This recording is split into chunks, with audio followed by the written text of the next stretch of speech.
happy music playing because it's the Chrono Cross opening. It's the summer of 2000. The summer of adventure. Yeah. All right. I'm wondering when I can play Threads of Fate again instead.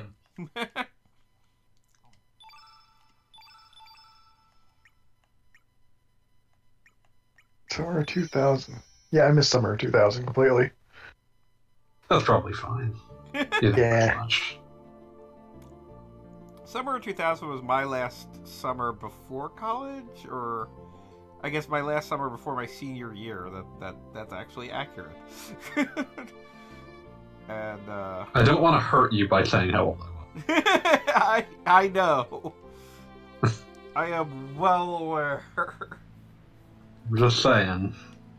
Like, for the audience's benefit, for the many people who will one day see this. Speaking of for the audience benefit, Bob, what are we doing right now? We are playing Chrono Cross, the HD version, but we're picking up. Yeah, you may recall a lower definition version of this that we were playing last week. I mean, look at how beautiful that font is when random demi-humans talk to us. I mean, I knew we were playing Chrono Cross, but what exactly are we doing in this? I forgot. I have the memory of a goldfish. The answer is that the game doesn't have a lot of answers for that yet either. You're just sort of going to figure out why on earth that you why you've been dead for 7 years. And also, one of our party members is a living doll with a nail through it. Enjoy Lucky Dan. Basically, we were told go to Termina, which Termina is to the north. The entire thought process behind Go to Termina is a lot of people live there. Maybe they'll figure out what the fuck's wrong with you. That's about it.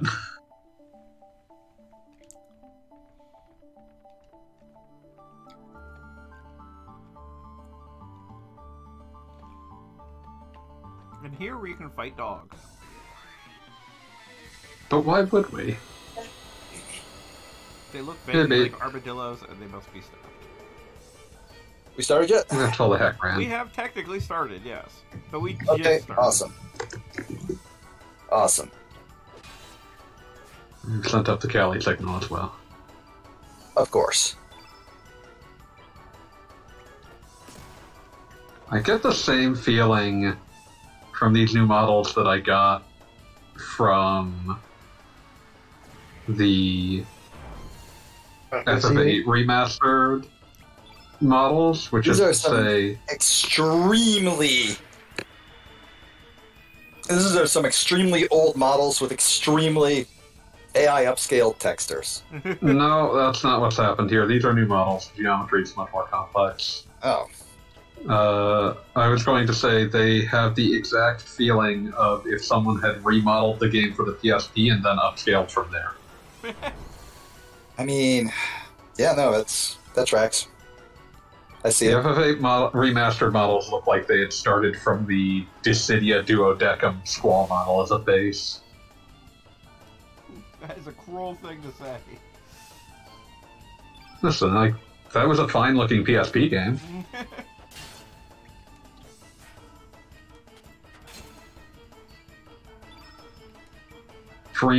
Extremely bad fighting game, but finally.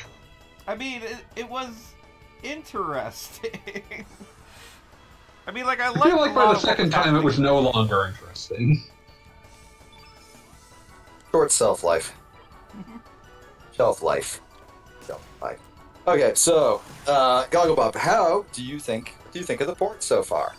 I already see plenty of stuff like the text looks much more readable, and everything looks very sharp and pointy. And you can put in the full name of Lucky Dan. Yes. Yeah. Which is You have to go with important Luck Dan. for all of us Lucky Dan heads. There's previously Eldan. Real Lucky Dan's who's up. Mojoy. I fully assumed that Eldan was a Elden Ring tie-in that fell apart. There need to be more random Elden Ring tie-ins. They really don't. It's a good game, but I'm kind of sick of the internet right now. Yeah. But did you hear things were happening in it? There's a lady who gives you hugs. Oh, there's a hug lady, and there's... Big deal. They have that in Majora's Mask, and also every True. visual novel. I mean, if that's where the bar's set. I feel like a lot of gamers do need a hug, but I feel like they're seeking the wrong games to get them. Go play the Wii A Boy and His Blob. That gives you a hug button. You can hug the blob. I don't know if I trust the blog to be that close to He's a it. good boy. He just likes jelly. Hey, it's Pete. Alright. That is one slathery ass background. God. Just Yeah. smeared all over the place. I remember an answer. Yeah, I saw it and was like, I don't know what the fuck to do with this. Yeah, like I'm reminded of a quote from a PAX presentation I saw years ago about virtual reality, in which they said, "So listen, we had like 120p on the headset, which is not going to fool anybody, and like we were running at half that. So what do we do to make it look higher definition? Well, we smear some Vaseline on it." Just smear some Vaseline on the eye holes. All of a sudden, it looks smooth. That's what this looks like to me. They had a huge ass complicated background, and instead of doing anything with it, they just smeared it around a little bit. I mean, Well, they handed it to a computer. The computer was like, Yeah, that but was like, my best guess. Peter's like, here's like- Vaseline. yeah, like, but you'd think you'd have like a guy also looking at them and No. saying, They "Okay, don't want to pay for that. Did you see the Final Fantasy 5 and 6 on iPhone? no, I did not." I was okay with that. Yeah, those before the Pixel remasters, those did not even look internally. They looked like multiple different teams had been made to remaster different parts of the art and not show each other's work. So I believe it. I would believe it. That's a Square big has- murder bird. yeah, Make it bigger. Bigger murder bird. I mean, this is Dragon Valley, so it probably evolved from dragons. I mean, that's how it works, right? Well, Sure. He's getting well from the reptiles, and Yeah, that's right. and eventually Chrono they for turn the into a big universe. city that's also a computer made out of dragons. Very interesting theories on evolution from this universe. I'm fully allowed to just spoil anything that happens in this game, and no one will be able to tell if I'm making shit up. It's great. I do believe the dragon computer has been mentioned before.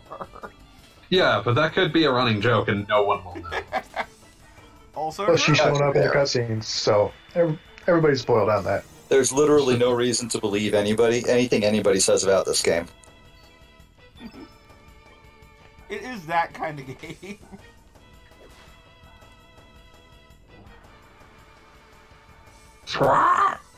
Quark. Fucker killed Lucky Dan. Yeah, okay. You are given a front row seat to a voodoo doll getting killed by an overgrown ostrich. Yo. Yeah, it's yeah. Chrono Cross. So Hey, wait, Hey, Vigor. is hello.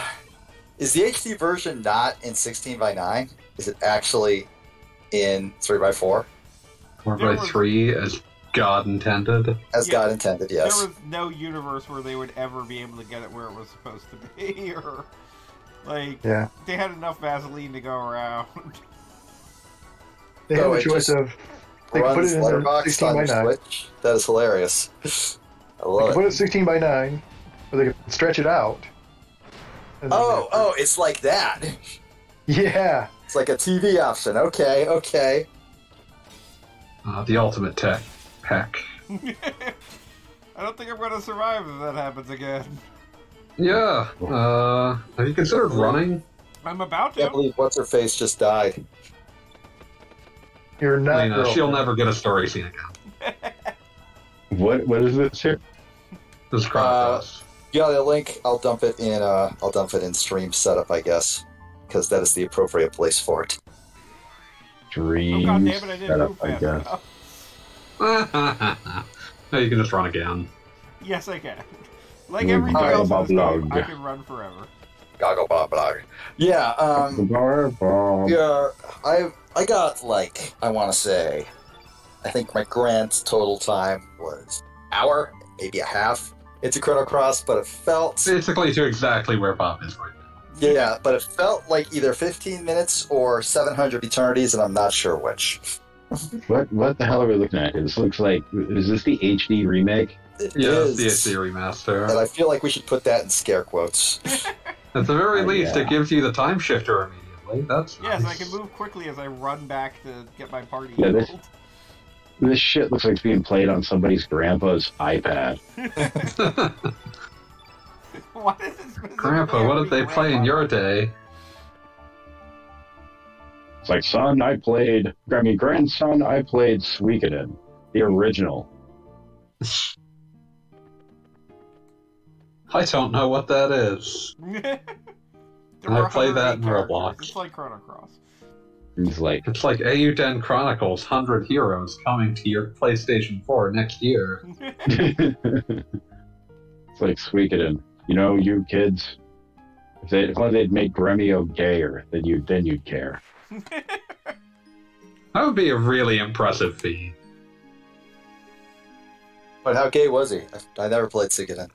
He was pretty gay. He was basically He's your obsessive sort of like manservant. Ah, yeah, he was basically video. He was Smithers. He was written like Smithers. That kind of subservient, yeah, certainly.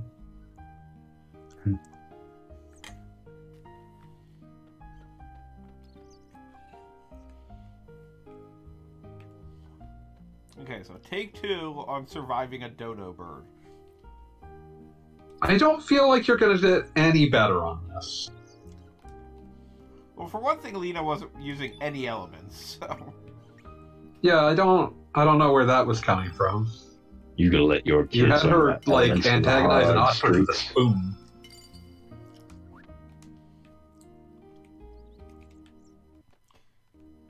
Yes, I've been telling everybody about this today. So we were at the park this afternoon, and there was this guy like in the parking lot by the playground in his like pickup truck with the windows down, just completely blasting this god awful like underground Jamaican like Islamo evangelical rap.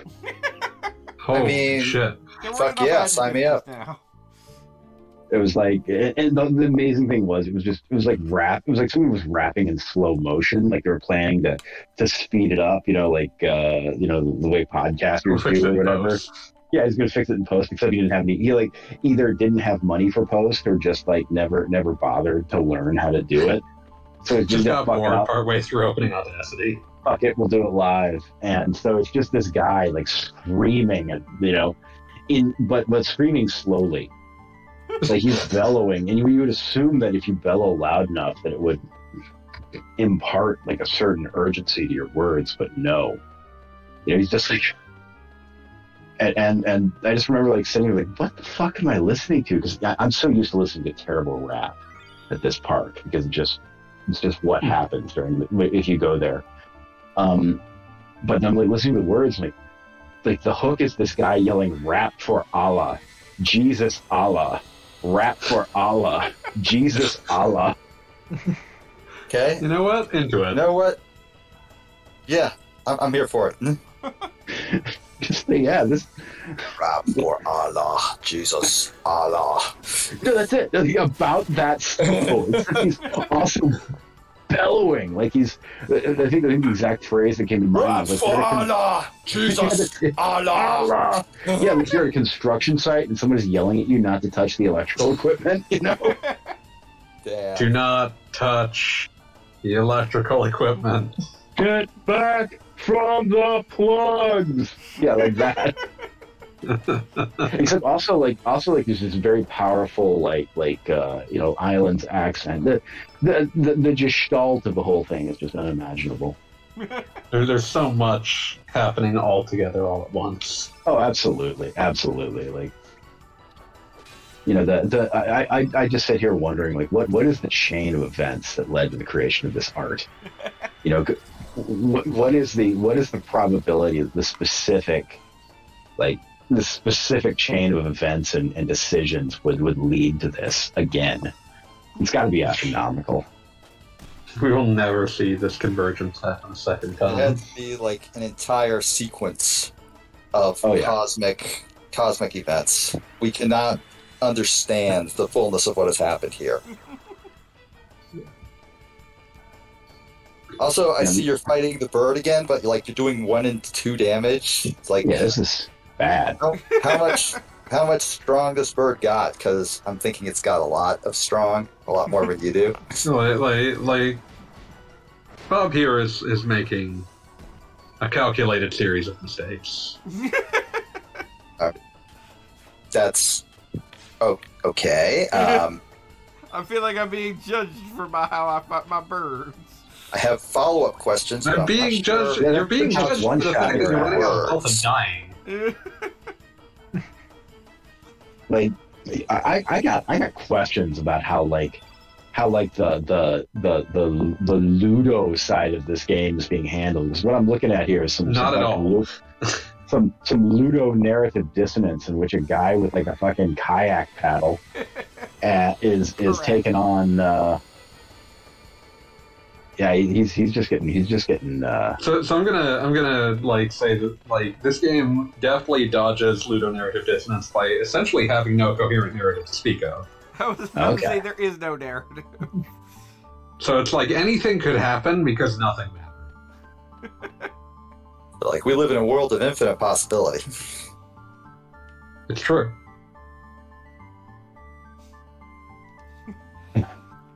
Like, there's So Lockheed Martin made Pride socks, and I keep seeing them on my timeline. That feels like it's something that like should have Someone should have been able to stop that. Yeah, that sounds like a shitpost. It does. Remember, like 2015 on TT when like I would just say, "Oh, Raytheon is woke now." And, well, now it's real. Now it's real. Yep. Just like fuck. That's great. That's just super.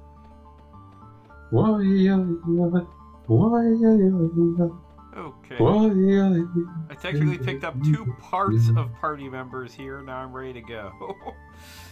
See, you picked up Beats Head. What's the other one you picked up? I picked up a dragon egg, which will eventually be. Oh Jesus, Draki, yeah. One of the many I forgot he was Pokemon here. creatures.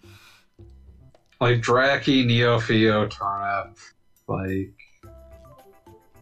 just all the shittiest people.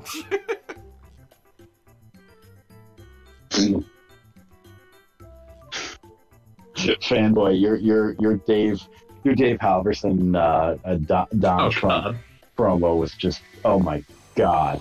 What did you do, Fanboy? It's one of the most terrifying things that I've ever written. I need to pull this up now. Is it on your Patreon or? No, it's just on the group chat. It's in the group chat, the Twitter group chat. Oh shit! I haven't checked that all day. Oh, yeah, I actually had a productive day at work today. Nice. That's an excellent thing to have when you do back. Yeah, I was worried. What? And at the end, I met my new boss? Question mark. And yeah, Nice. no, I do have a new boss, and that's nice too. That's awesome, man. No, A lot more manageable. the fucked up thing about big corporations that I found is you can usually smell instantly when you're being set up for failure, and there's often not a goddamn thing you can do about it. Built to fail, motherfucker. Yeah. No, you just scroll up to find was payroll robbed. Who can say? It just.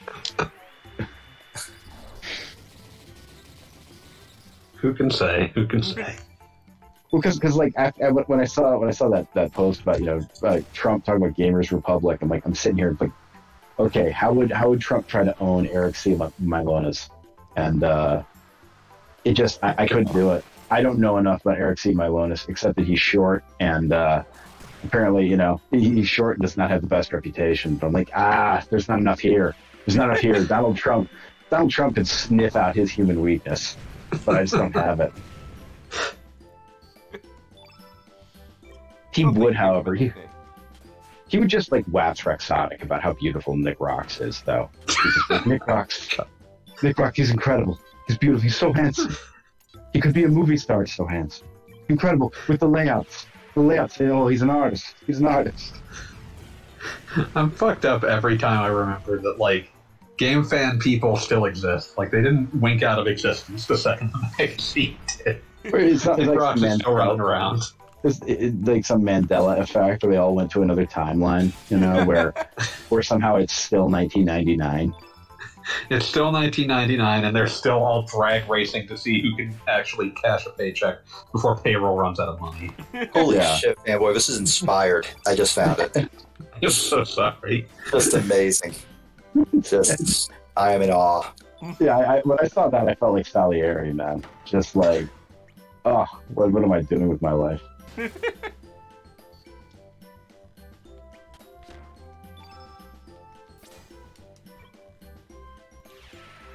All of the game fan stories are like in heated, like endless death battle for what is the most ridiculous one.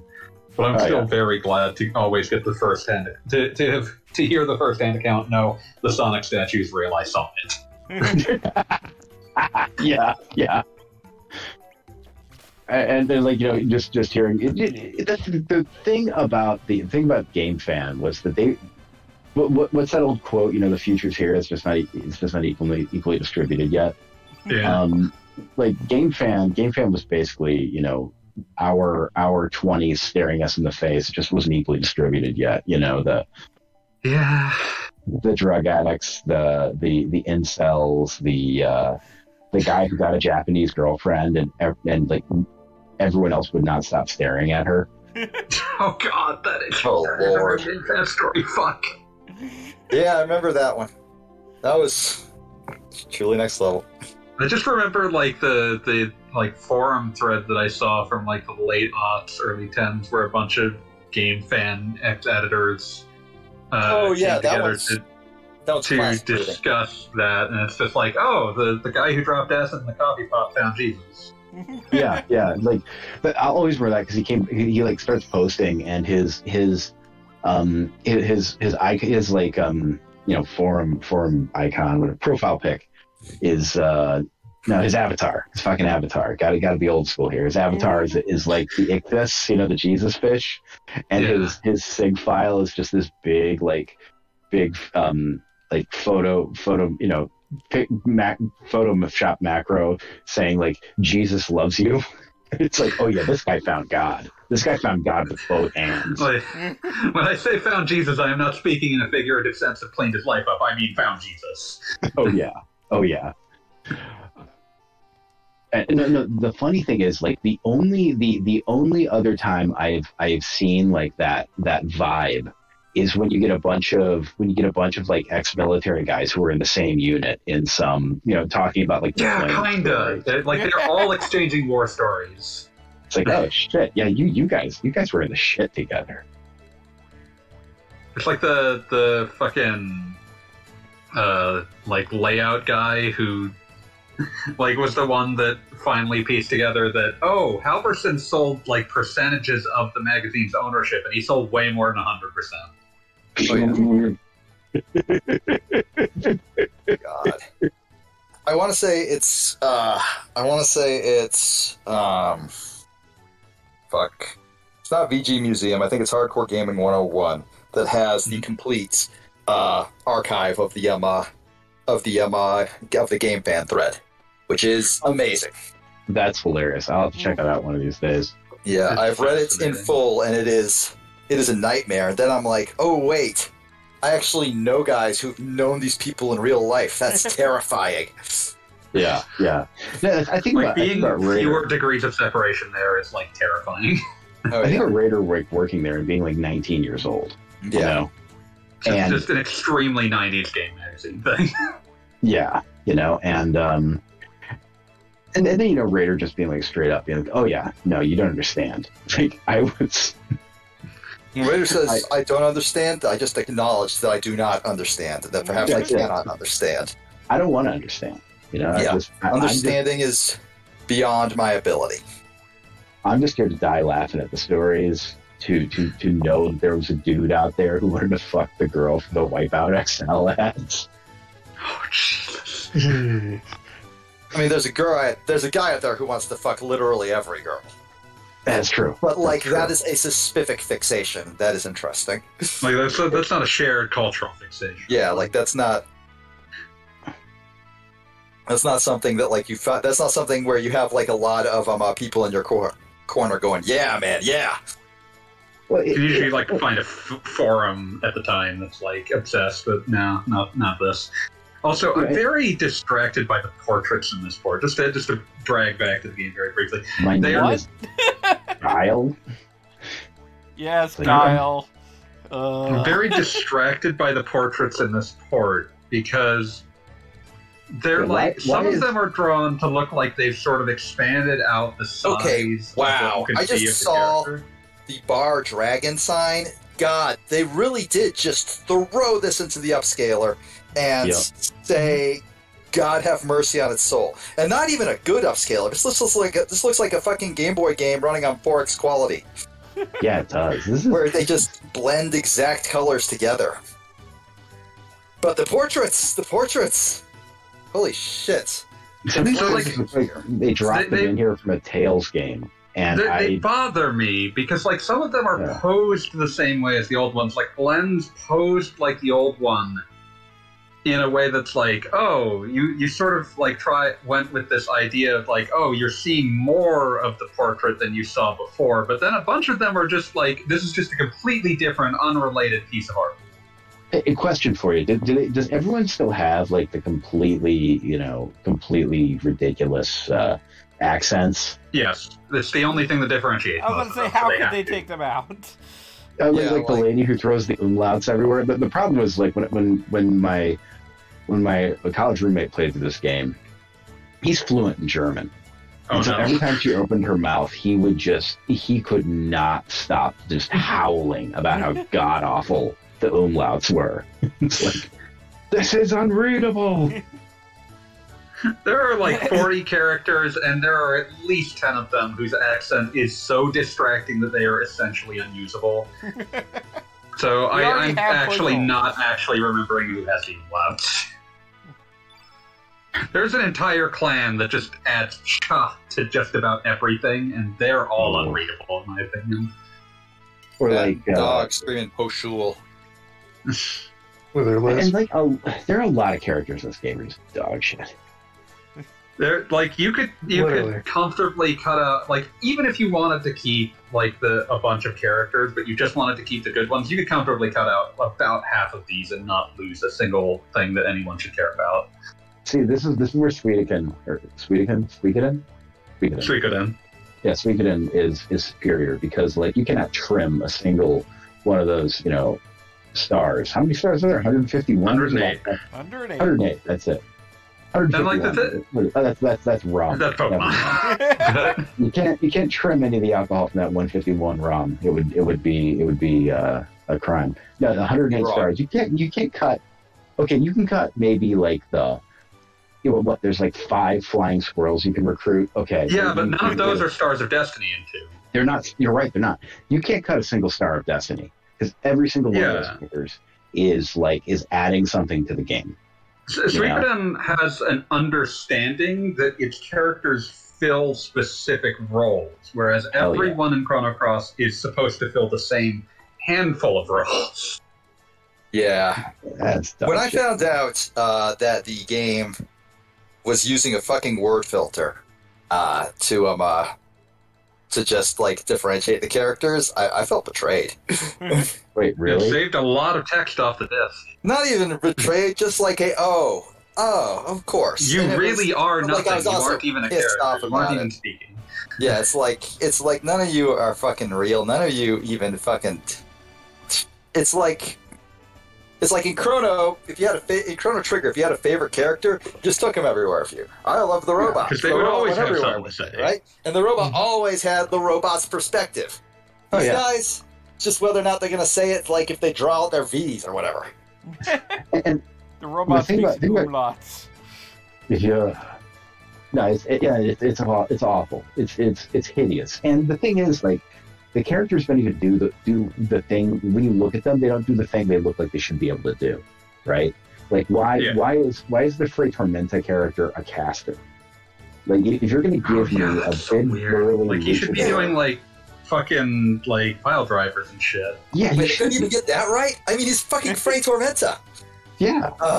I'm mad now. I'm angrier than I was a minute ago, and I was already angry. And so it's like, what the fuck are you doing? Why is the clown like one of the why is the clown constantly showing Which up in this game? The Harlequin character. Yeah, Harl. Harl. The Harlequin named Harl. And then she turns out to be a Harl. dragon. Oh, she's a dragon? That's super. That's super, because she talks like fucking Pepe Le Pew. And it's fucking... Yeah, no, 100%. Like, she talks like that. She talks like that shitty, you know, French Elon Musk account, you know? I don't pay the taxes. And like, you sir can have a career writing for Square Enix. Okay, one, please don't make fun of the Italian Elon Musk.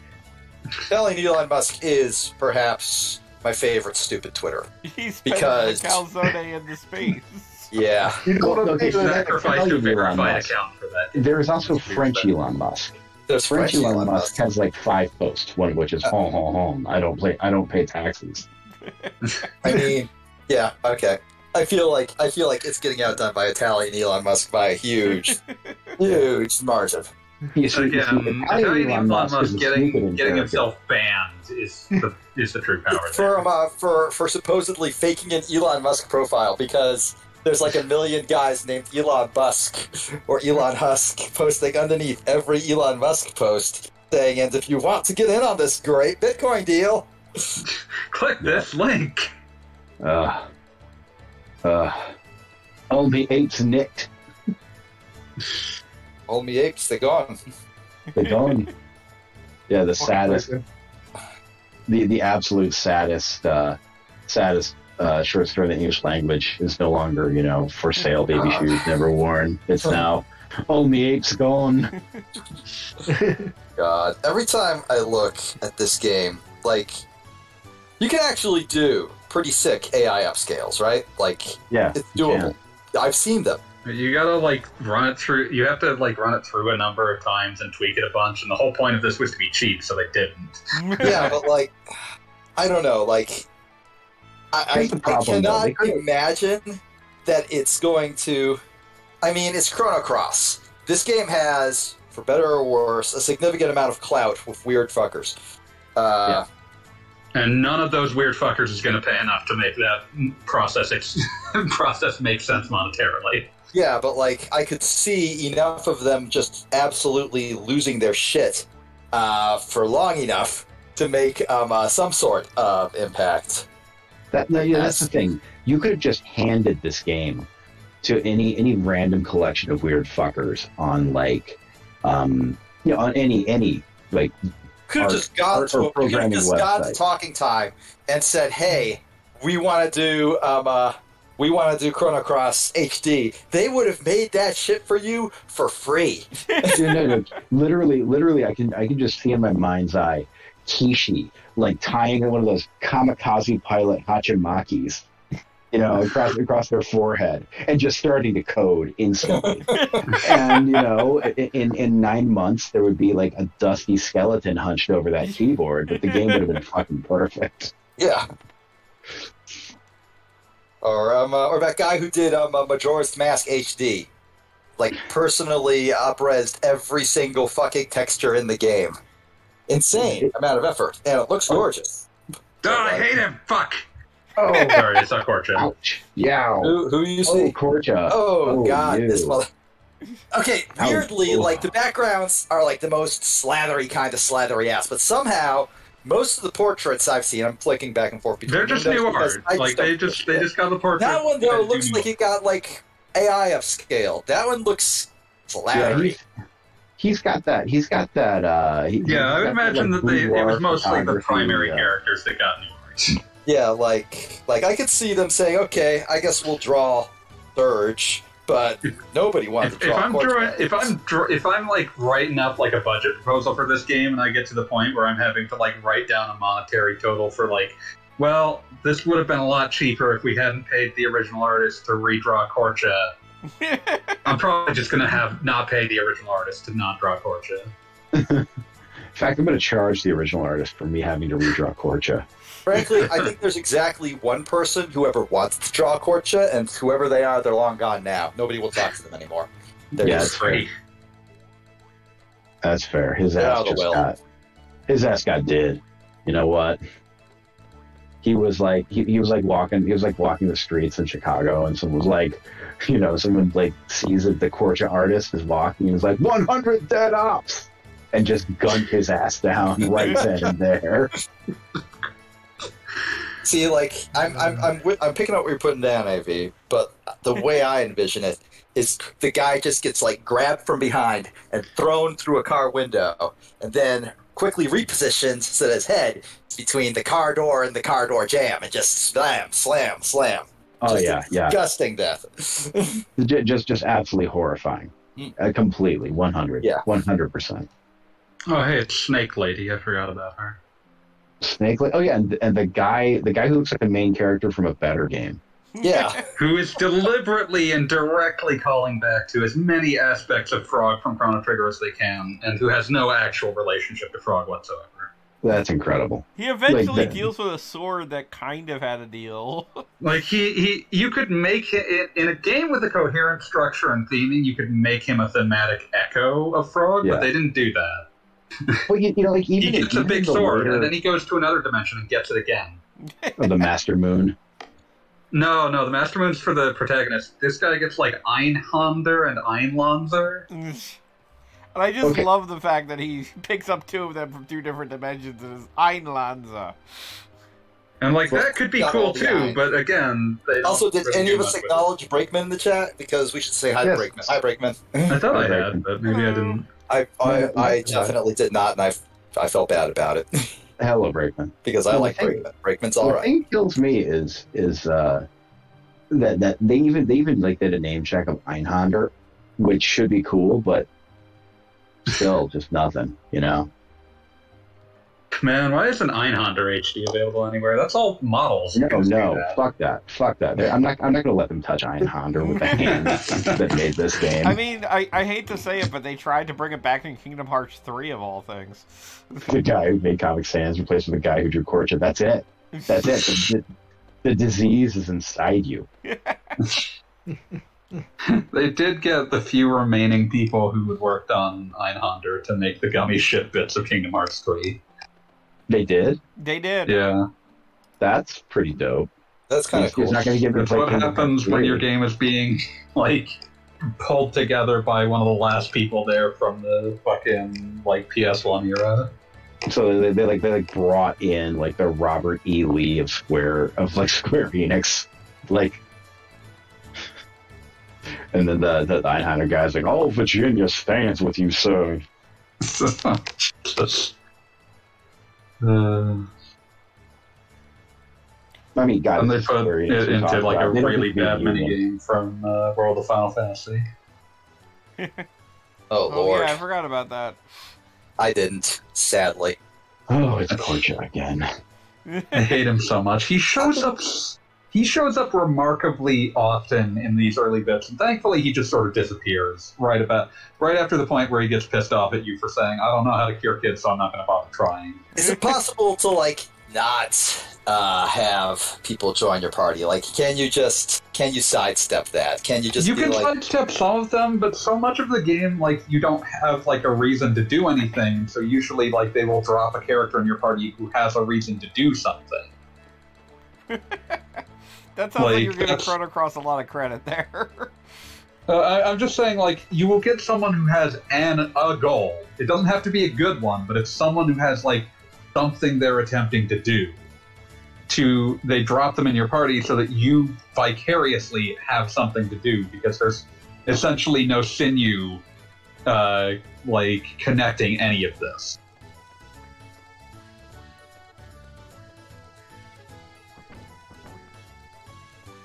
I don't know what you're doing at this stage. I was playing with dumbbells. Oh, I yeah, forgot these were in here. Someone wasted time making these. I forgot how you get Greco. I think you've got to be at like the point where your links to I get was about to him. say, I guess he comes back. Well, I think it maybe it's just after Kid. After That might be after true Fight as for Banner. well. Let me check. Like, if we're gonna get like a cast of like dumb assholes, they might as well at least be ones that are like. Oh God, kid. Which, speaking of which, do we want to grab the loser, Magus, or the Rockstar? Magus is the least of a pain in the ass. I vote for Rockstar. I vote for Yeah, Rockstar too. Oh Jesus! Yeah, Sorry. Well, looks like we're doing Yeah, Rockstar. no, I cannot get over how hideous this game looks. I know, man. It's like, I can I see mean, them like, going for like by a- PlayStation standards, this game was pretty as hell, right? Mhm.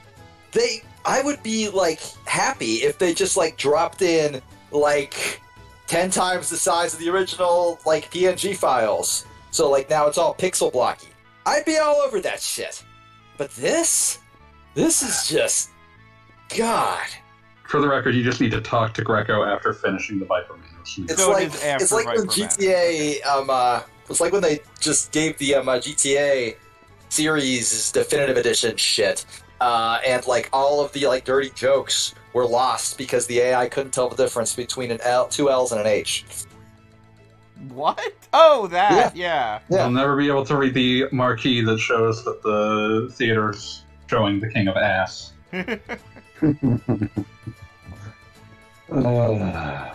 Like, I mean, the amount of like non-effort on display here is genuinely impressive, because you would think even if they just were like, oh no, let the computer do all of it, they would have at least clicked through it to make sure the text was readable. I'm just glad that Yeah. when they were deciding how to allocate budget, the primary budget seems to have gone to, let's just finally translate radical dreamers. What's Chance Wait, doing in this hooray. game? I don't remember her. Mickey? So Mickey is part and parcel with recruiting Nikki, the rock star, so... No. All right. Which we are She's gonna we are take doing. you to a paradise. Gonna make you a prisoner what a time. to dance.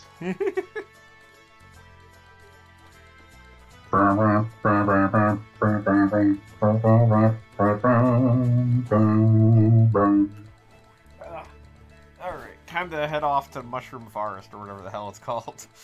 If you recruit Fun Guy, this fucking, like, playthrough's over. No guarantees that I won't recruit Fun Guy. Do not recruit Fun Guy, you piece of shit.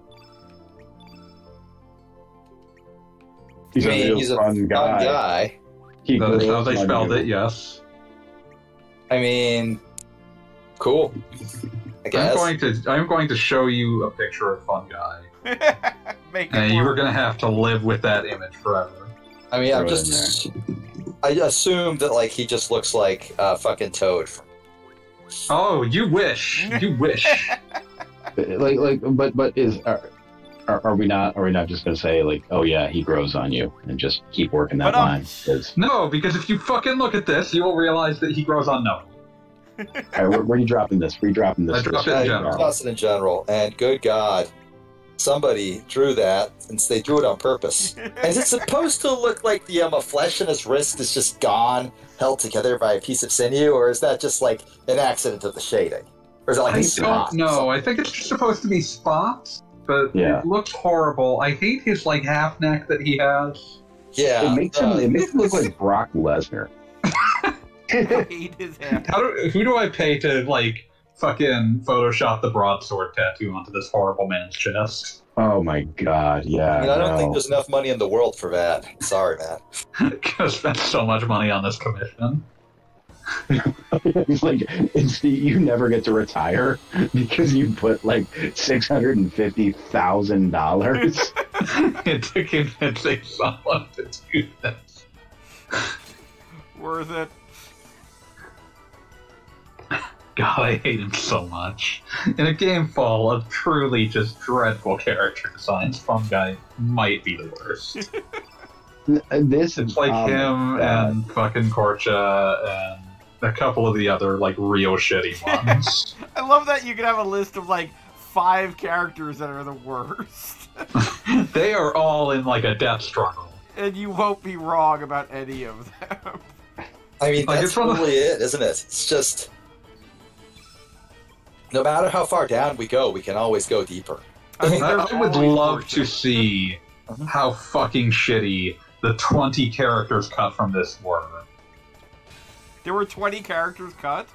Oh yeah. In the sense of the initial design, not the initial design, but like when they decided the cast was going to be huge, the design called for 60.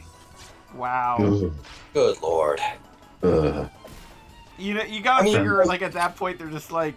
I mean, Like, my inclination, when I hear a number like that, is just to not even try to make them all JRPG characters, and just, like, make, I don't know, Jim from 2 Doors Down. that is And theoretically just There are bad. a couple of those. But Like- I mean, again, Oh god, again, almost- Van that's sucks almost because more he's also interesting. Vincent Van Gogh. but like, there's things you can do that to like bring. How can I put this? You know, to bring quality into it. Like, you can just make one of them fucking Columbo. You know, again, to pull some Suikoden too. You know, it's like, yeah, we're gonna this guy. It's just gonna be fucking Columbo. You know, and then there's gonna be another guy. He's gonna be you know, he's gonna be a vampire hunter. And then there's another gal. She's gonna be a vampire. It's like, yeah, this is great. And they will never interact because it's Chrono Cross. The other thing about it is that like Suikoden endows via the Stars of Destiny concept, it endows each of them with like they each have a role to play that's different, distinct, and separate. Mhm. And like there is a reason to get all of them. It is Yeah. both impossible and pointless to get everyone in a playthrough of Chrono Cross. You have to play through the game 3 times to get everyone, or two and a that's half. great. That's an incredible use of my limited time on Earth, and I will definitely be getting down And to there that. is no reward other than they're all available now, I guess. It's like, Yeah, you have the thank opportunity to summon them all into one save file at, like, the absolute end of the game.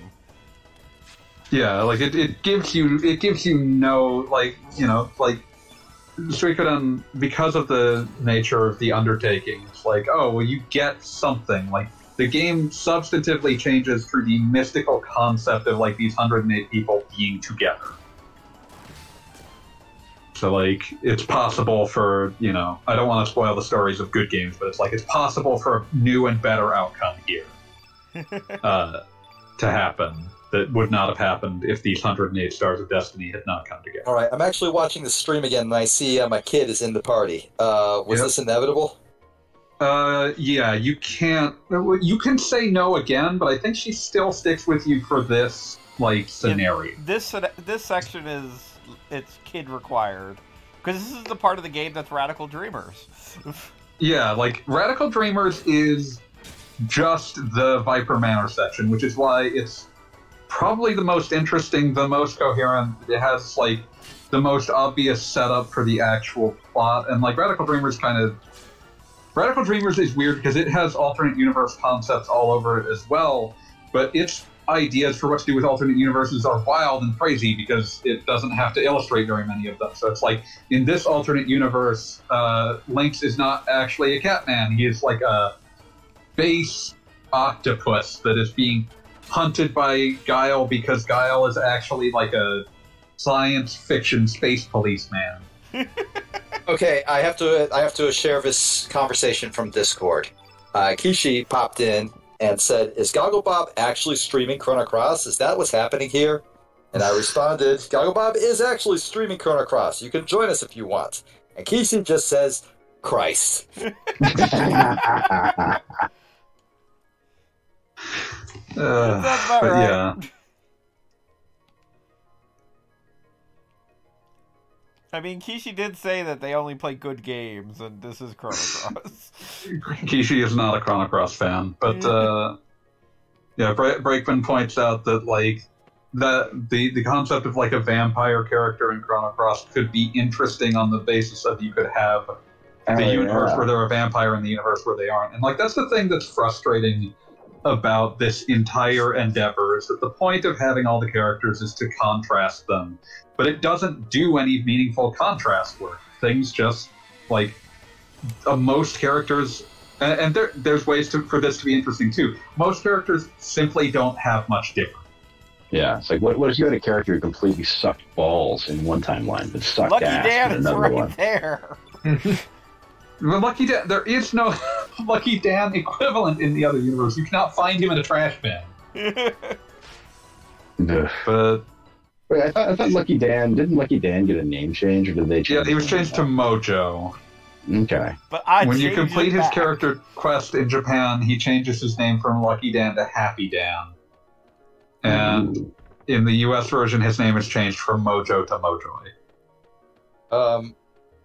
What? So- Mojoy? so- Joy. Mojoy. Oh boy. Okay. Mostly I remember Alright. Parrish getting like care mad that his name was changed to Mojo in the English version. Like, Wait, so they legit didn't care mad. Bit Mojo? Because I thought Mojo was a great name. I thought that was like just the perfect name for a fucking voodoo doll running around. Mojo was the localized name because Lucky Dan would not fit. But now, thanks to advanced hilarious. technology. Yeah. Like, originally you only had like 6 characters per name, I think. Eldan. Remember that thing fucking Advance Wars did? God, Advance Wars. You could be playing Advance Wars right now. You're not. No, we're Play watching this. Rockstar You beat could be Eagles playing or Advance something. Wars. Oh. Advance Wars did, where it gave you a different number of characters depending on whether or not you used a ton of W's. Yeah, variable width characters. That's very strange. Yeah, that was a weird choice. Advance Wars is perfect. God There's- rest your soul, Advance Wars. Hopefully that remake is eventually allowed to see the light of day. Yeah. We all. Yeah, unfortunately, like Advance Wars.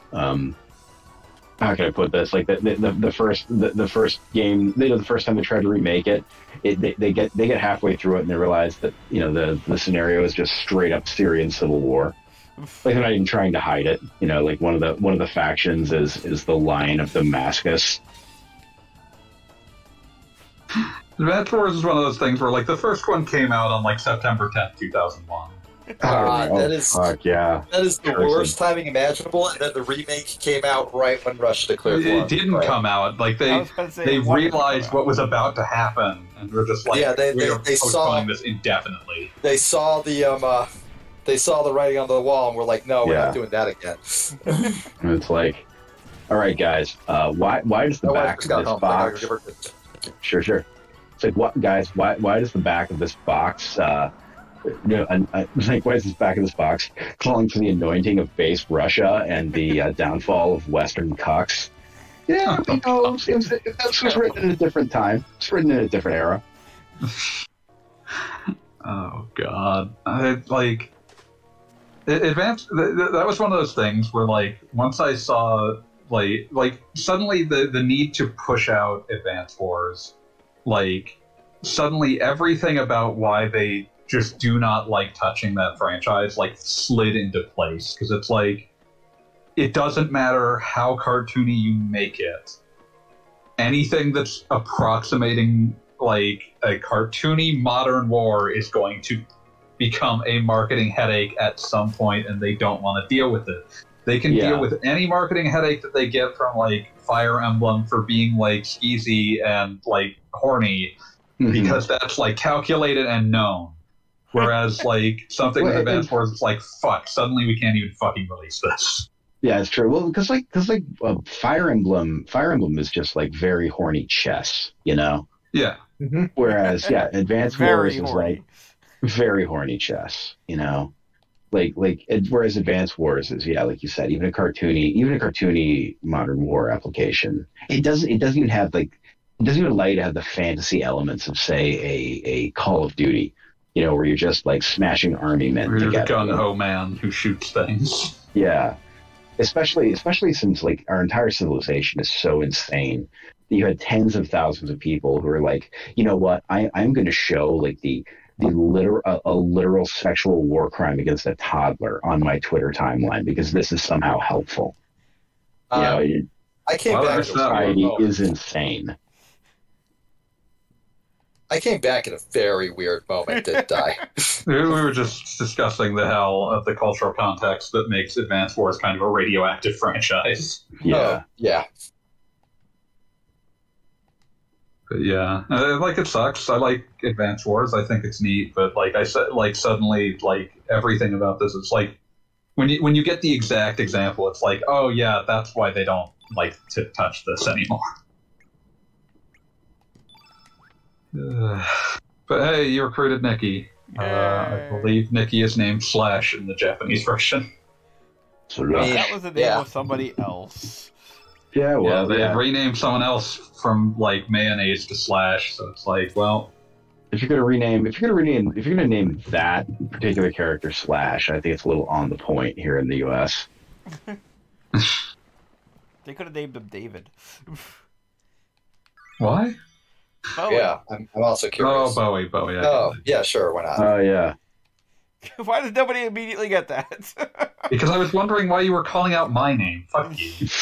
Oh, my bad. Should have named him David from Fanboy Master, who everyone hates. I wish a truck would drive over your dick, Fanboy Master. That feels unnecessarily mean. Found a part of a skeleton. I'm impressed at the attempt. Like, it's more effort than I'd have expected someone to go through. You got an angry scapula. So the skeleton was always angry at something. Gee, I wonder who that reminds me of. Yeah, but the skeleton's also just full of self-loathing, so I hope that's... Oh, hey. I mean, it's typically not the case, but, you know. Can you not recruit that guy now? Can you not recruit the skeleton? You have to put the skeleton back together. Oh. All his shit is just randomly interspersed throughout the world. Well, at some point, individual responsibility plays a part. So, oh god, I'll make some cereal. I'll be back.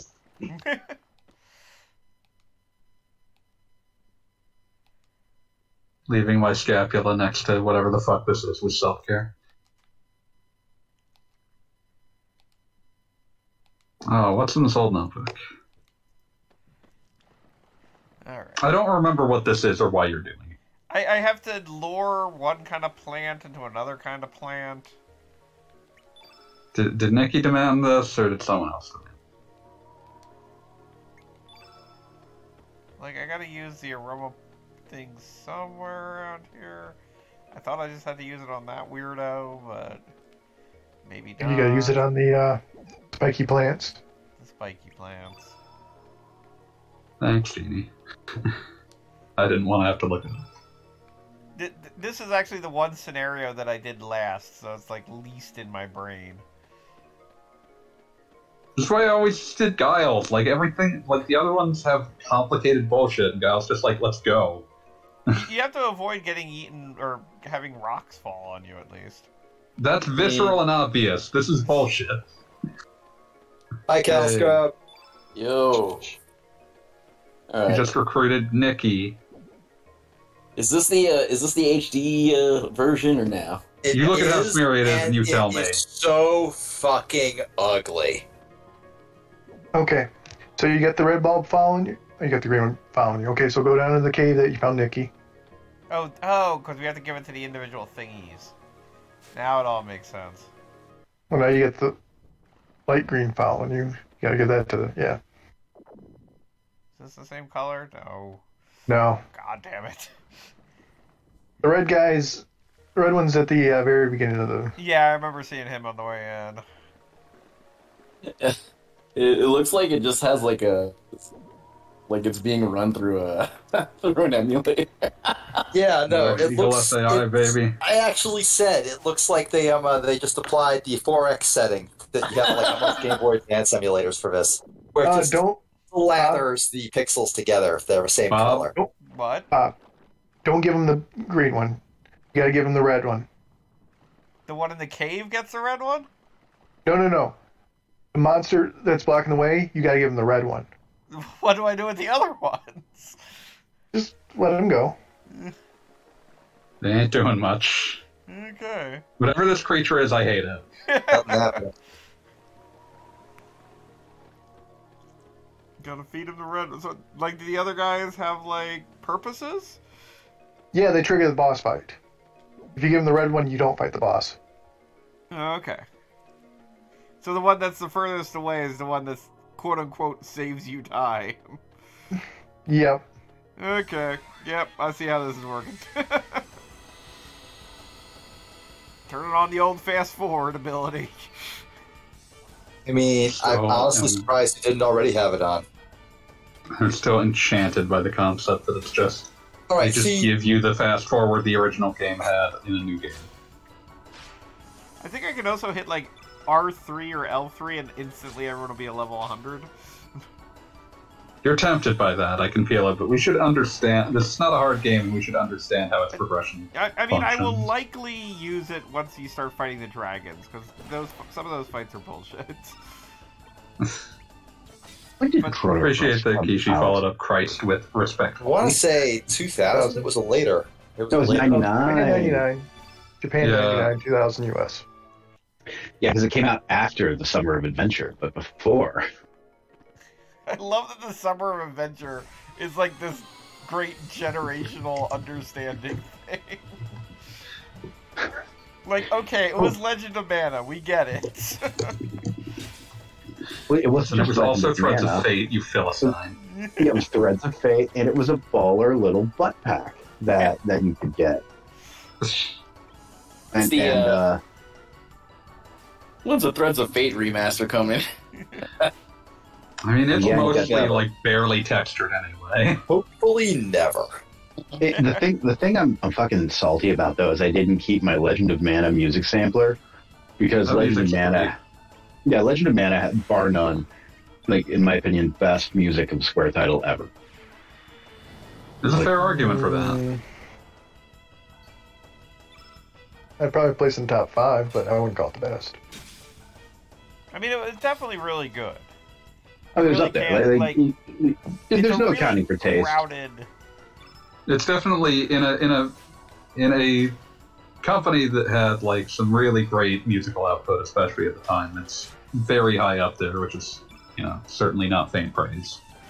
And it's what's wild is that like because of the structure of the game, there's no like main. There's not really like a main theme, that keeps cropping up over and over again. Like each zone has its own songs. Some of the songs are just fucking masterful. It's impressive that 2 of the Summer of Adventure games are largely directionless for entirely different reasons. Mm-hmm. Like, you've got this game that is just, like, desperately trying to find a traditional JRPG plot thread and never finding it.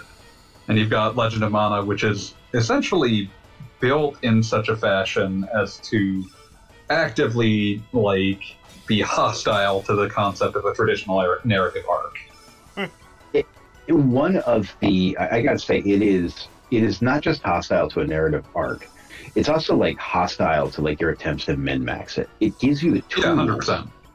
It gives you the tools to optimize for certain things, but it never lets you, at least with the the technology that we had in the late 90s, early 2000s, there is no way to find the optimal build. At least, the last I had checked, and yeah, this is like in the fucking Bush years, no one had solved, Legend of Mana. There was still a lot of stuff in there. It was basically like, shit, I don't really know how this interacts. Which can be infuriating if you're playing like, what are those fucking games where, shit just happens for no reason and there are stats that nobody knows what they do. JRPGs. That Oh, means yeah. I assume you're referencing Saga, which was made by the Saga. like Yeah. the same because Legend of Mana was Akitoshi Kawazu, the Saga guy, getting hold of Mana.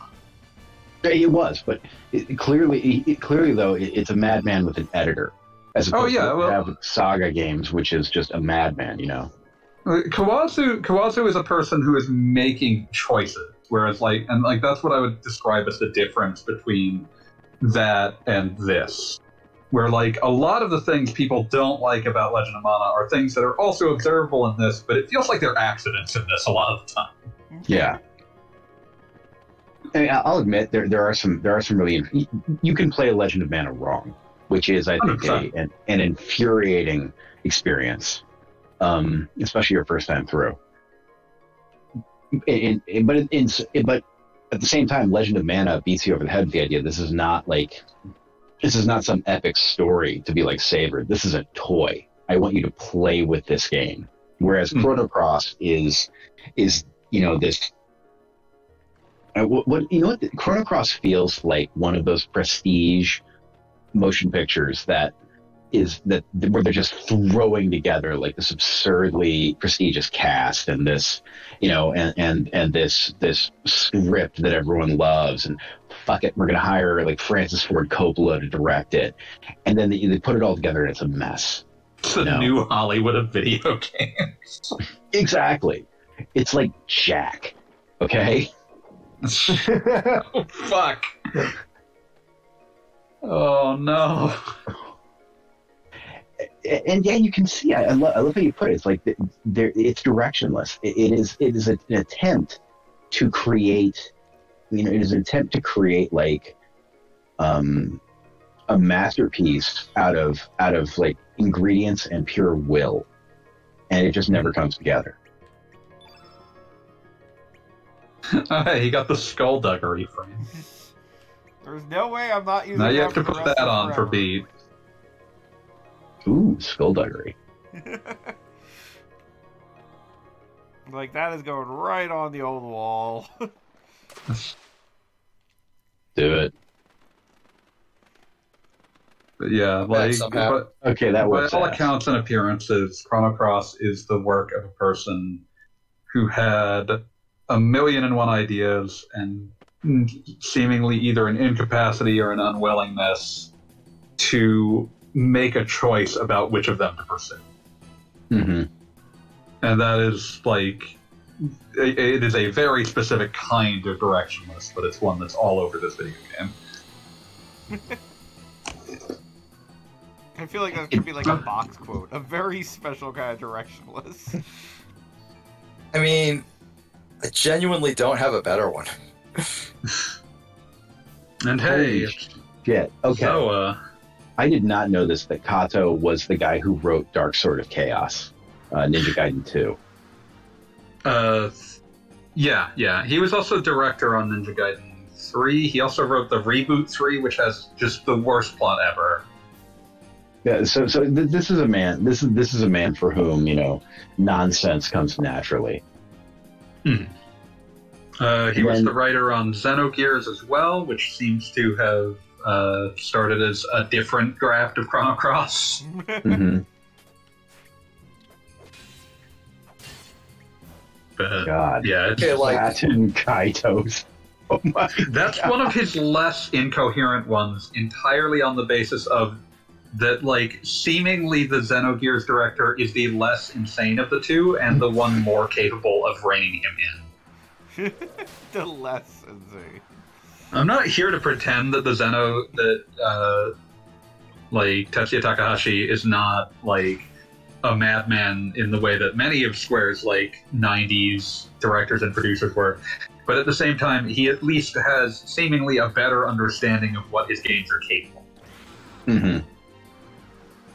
Like that was why infamously, so anyone who was caring about JRPGs in the early aughts, there was Xenosaga, which was like it reached a point where like marketing was like the cutscenes in this game are so long, like 20-minute cutscenes. It's like, why is it like this? And the answer is most of the dev team was hired straight out of college, and so they didn't have like a lot of experience with like making complex like gameplay systems or whatever, but they were very astute at like current modeling techniques. So it's like, well, we just make a cutscene heavy game that works with these people's skills. Yeah.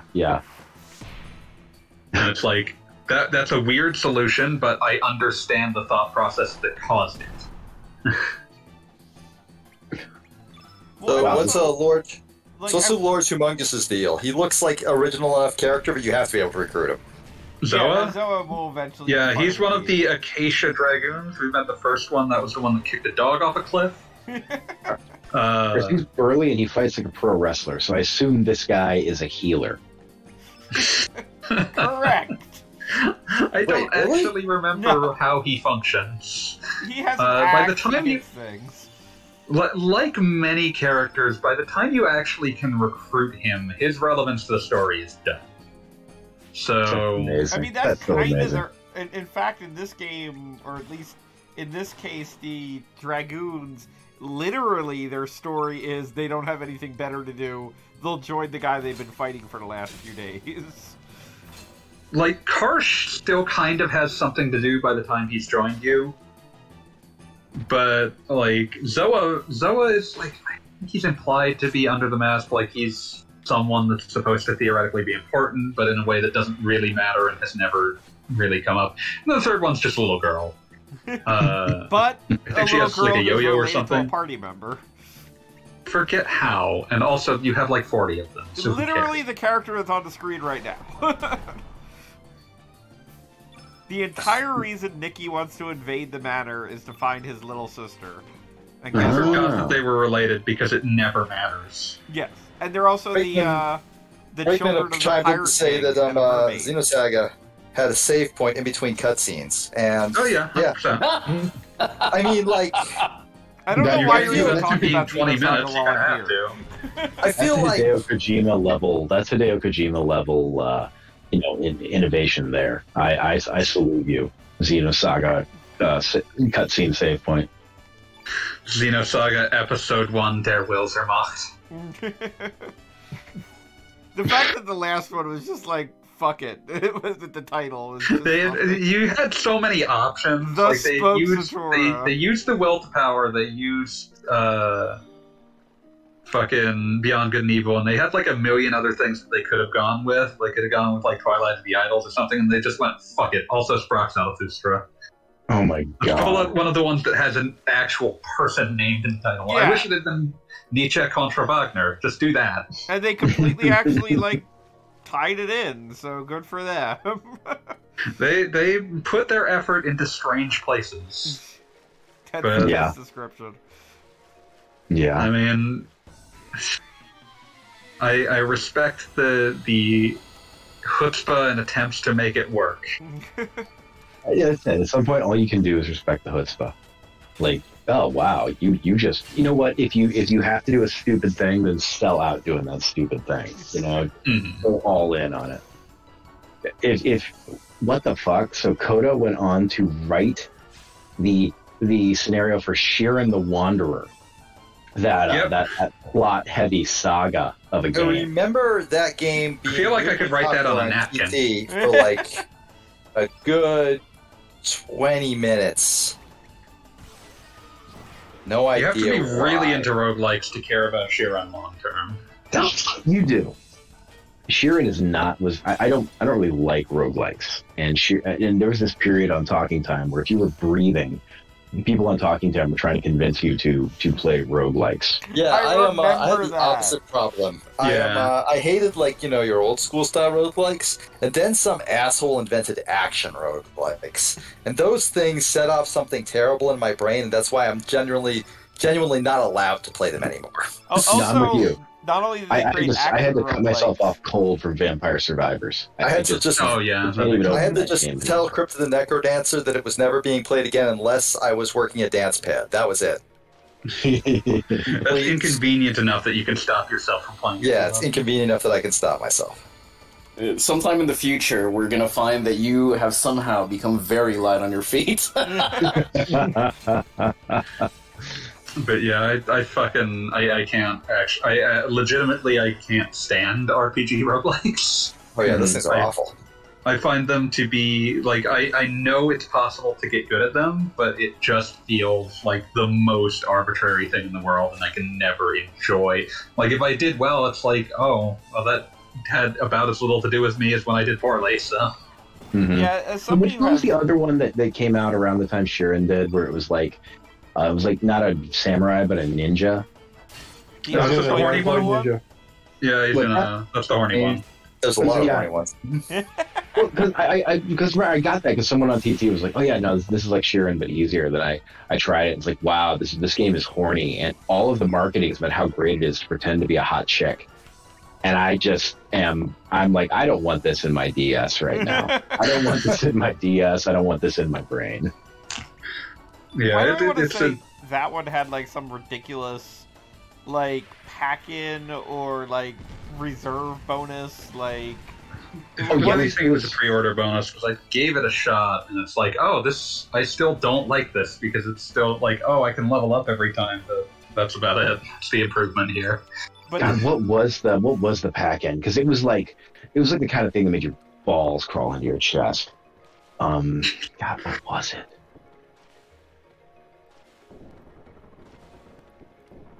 Oh yeah, they had pinups. Yeah, the American release contained pin-up style mini posters of Izuna. That seems like it should be against something.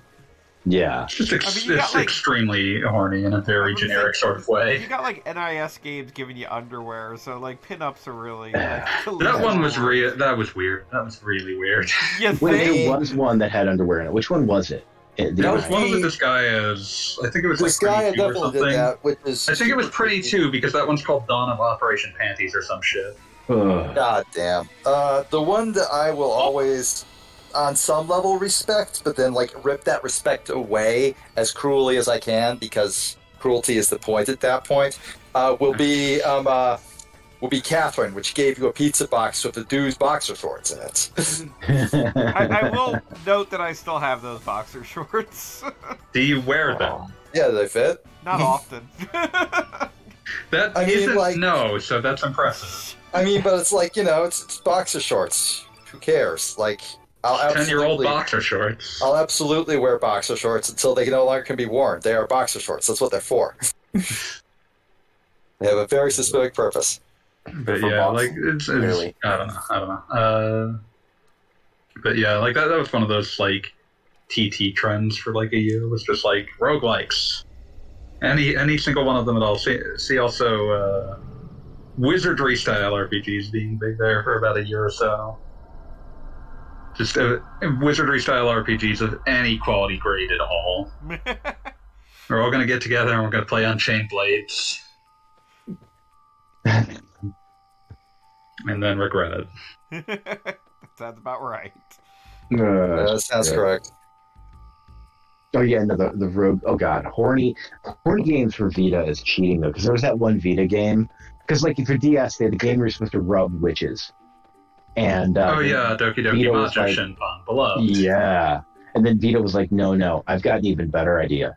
It's a game where you have to jerk witches off. So you had to like flip the Vita over and then stroke the Vita as fast as you could. Oh my god. That rear touchpad is like the worst thing in the world. Like it only lends itself to like truly out there, like baffling choices there.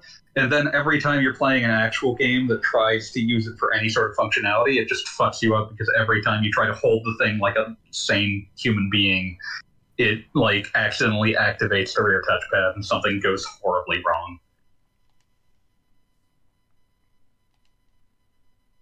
Oh god. It's not a well thought out system shape or design.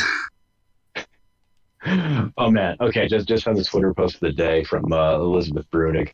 Someone asks, do you live on the set of a Tarantino movie? She responds, fucking creeps emailing me every day asking to suck my toes, calls coming in from prisons all over the country, guys in prison sending me Easter cards, my priest ringing the doorbell while the 5-year-old is teaching the 2-year-old to say, get fucked, loser, because she heard me on the phone.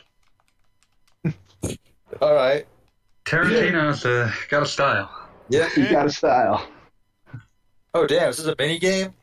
Yeah. So why can't I genuinely cannot get over how ugly they made it. Oh, I think you have to like I figured it out. to like a station that gives you food. Yeah, it's one of those deals. Okay, let me just fail. Like if they just made it like pixel blocky as God intended, it would have been sick. Everybody would have like been like, hell yeah. This though, I don't even know what this is. It's disgusting. I think it would have been good to have the option, but I don't think many people would have actually completed it. Where they applied this sort of slatheriness to all the fucking battle sprites, except they missed a bunch of them. So, like, for one glorious second, you would see, like, a really pixelated dragon. And then all of a sudden it would be like this weird mess again. Grandia is so good, though. You got to play it anyway. Oh, yeah, Grandia's great. Grandia. Yeah, Grandia. Yeah, Grandia is my only complaint about Grandia is that the opening sequence of Grandia is possibly the greatest game ever made, in my opinion. You know, the one where you're just going around town doing finding plotlets and shit. Yeah, you're doing a JRPG, but you're doing a JRPG as a little kid, doing little kid quest, and it's just so perfectly realized that I never got over the disappointment of Grandia turning into a regular game with an evil empire and shit at one point. No, I want to stay in this village and do little kid quests for 80 hours. But at the same time, I cannot stand when people are pissed off at a game or a movie for not being for not being something completely different. Oh yeah, so, no. It just tantalized you with a game you want to play. Yeah, I have that exact issue all the fucking time. I just, you just, it's this moment where you touch the sublime, and then you find yourself with something that's just a very, very good execution of something something normal. It's no, I didn't want normal. I wanted this weird and beautiful thing you were giving me for half an hour. God, if I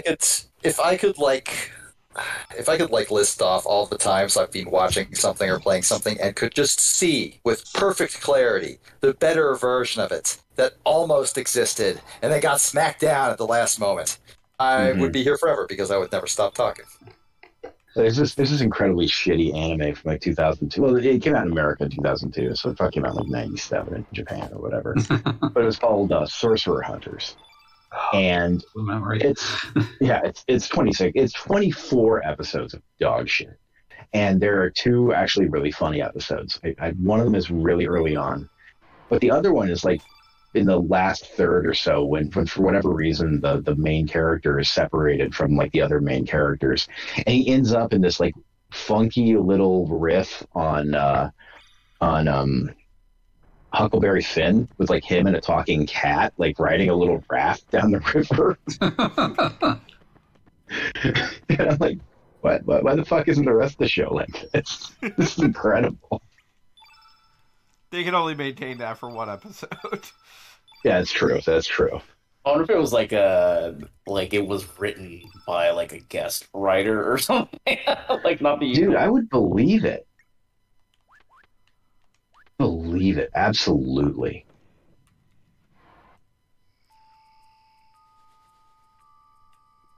Forget how many people use picks in this game. If memory serves, at least 2. Because there's this guy and also eventually the mermaid that I think is also his mom uses a pick with a harp. Mommaid? Oh yeah, the game has that whole theoretical demi-human conflict that it really doesn't do anything with. There was a cosmic background radiation concept of JRPGs that had some sort of racial prejudice as a theme, but that they had no desire to engage with in any real fashion. And somehow, the thing that I can think of that went the furthest with actually engaging with the subject is fucking Radiata Stories on PS2, where you eventually have to pick sides in what ultimately becomes essentially a fantasy race war. What the fuck? That's amazing. And terrible. Is there an ideal side in this? No, you are going to have to kill a bunch of characters that you were theoretically supposed to like well, because that's just how things are. If you want the fantasy races to stop being oppressed, you're gonna have to kill a bunch of humans. Damn, that's brutal, man. I mean, I can get on board with killing a ton of humans to save, I don't know, elves or whatever. Sure, it's a whole litany of different kinds of fantasy races. That's it. 9 times out of 10, elves are the ones who should really be tasting the curve. Now, I'm gonna say, I never had an elf buy me a sandwich. So you know what? You're pointy-eared ass is going to have to take care of yourself, buddy. The elves in Radiata stories were actually the ones being oppressed for once. So There we But, go. They brought you a sandwich. you can dine with them. I'm sure it's been a long while. Yeah, That was one of those like last few that last period where Tri-Ace was allowed to just make their weird daffy shit before the end of the PS2 era ended their salad days. Like, Oh yeah, you got Valkyrie Profile 2, Samaria, Covenant of the Plume. Covenant of the Plume, I love for having a similar like weird sense of darkness to it, where it's just like, yeah, here's a gameplay gimmick that's just like, you can absolutely obliterate this man's soul forever. It'll win you this fight. You gotta live with that, though. Maybe don't do Yeah. that. No. Maybe don't do that anymore. Yeah, like, I mean, you can. Shouldn't, but you can. You'll get worse and worse endings the more obviously willing you are to obliterate a man's soul to win a battle. But yeah, like the PS2 era kind of marks with a brief respite for like their very occasional DS projects, marks the end of them being allowed to be anything other than like making resentful follow-ups to Star Ocean games. And I say this as someone that genuinely enjoyed Star Ocean 5 as like a coda to a franchise that I had adored the second one of and felt betrayed and horrified by the third and fourth ones of. Oh my god! I just remember I'm reading through this list of Tri-Ace games made since 1996, and I'm fucking dying inside at the. I remember like, oh man, this is so weird that it's like Star Ocean till the end of time. Like this is probably the last time we're ever going to see a Star Ocean game. Isn't that such a pity? And like 18 years later, there's like 51 Star Ocean games. We are staring down the barrel of Star Ocean 6. Star Ocean 3 is one of those games that's just like, I don't think it's like it required the naivete of being like a 13-year-old very excited for it for a game to hurt me in such a fashion as Star Ocean 3 was able to do. Like, to be so all-consumingly disappointed by a product.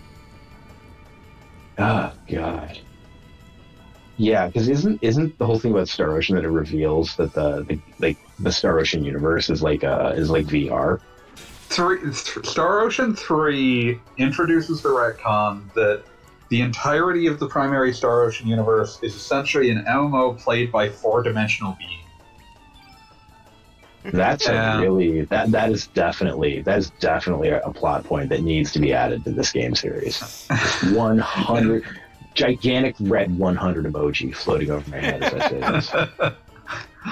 Star Ocean 4 vaguely tries to backtrack by like talking about like getting a bunch of alternate universe shit that makes it so that it's possible that it's just like, oh, they're just beings from another dimension or some shit, but like the genie's out of the bottle and you just have to you can't engage with that plot, you just have to ignore it. You don't have another choice. The alternate dimension shit is incredible though, because it revolves around like the protagonist like cheating in fury over something and the entire rest of the cast being like, what are you pissed off about? And it's because he accidentally obliterated an alternate version of Earth and is the only person reacting with human guilt.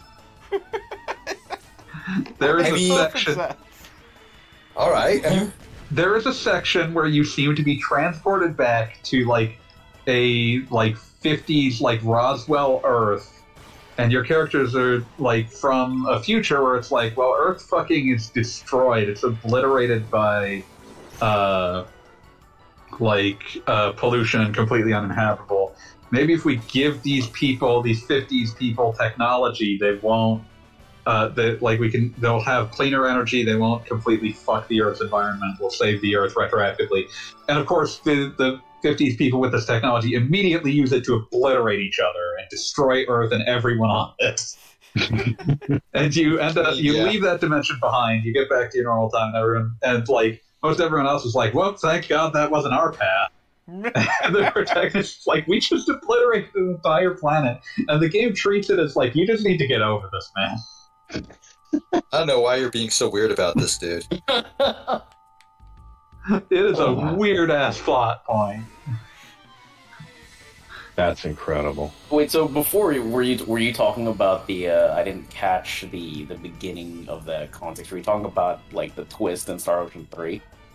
I smoothly and poorly transitioned from talking about the twist in Star Ocean 3 and how like that was vaguely half backtracked with Star Ocean 4's like introduction of alternate universes, and then I brought up the most wild alternate universe that was pulled out of Star Ocean 4. Fuck. I mean, that's a bad time.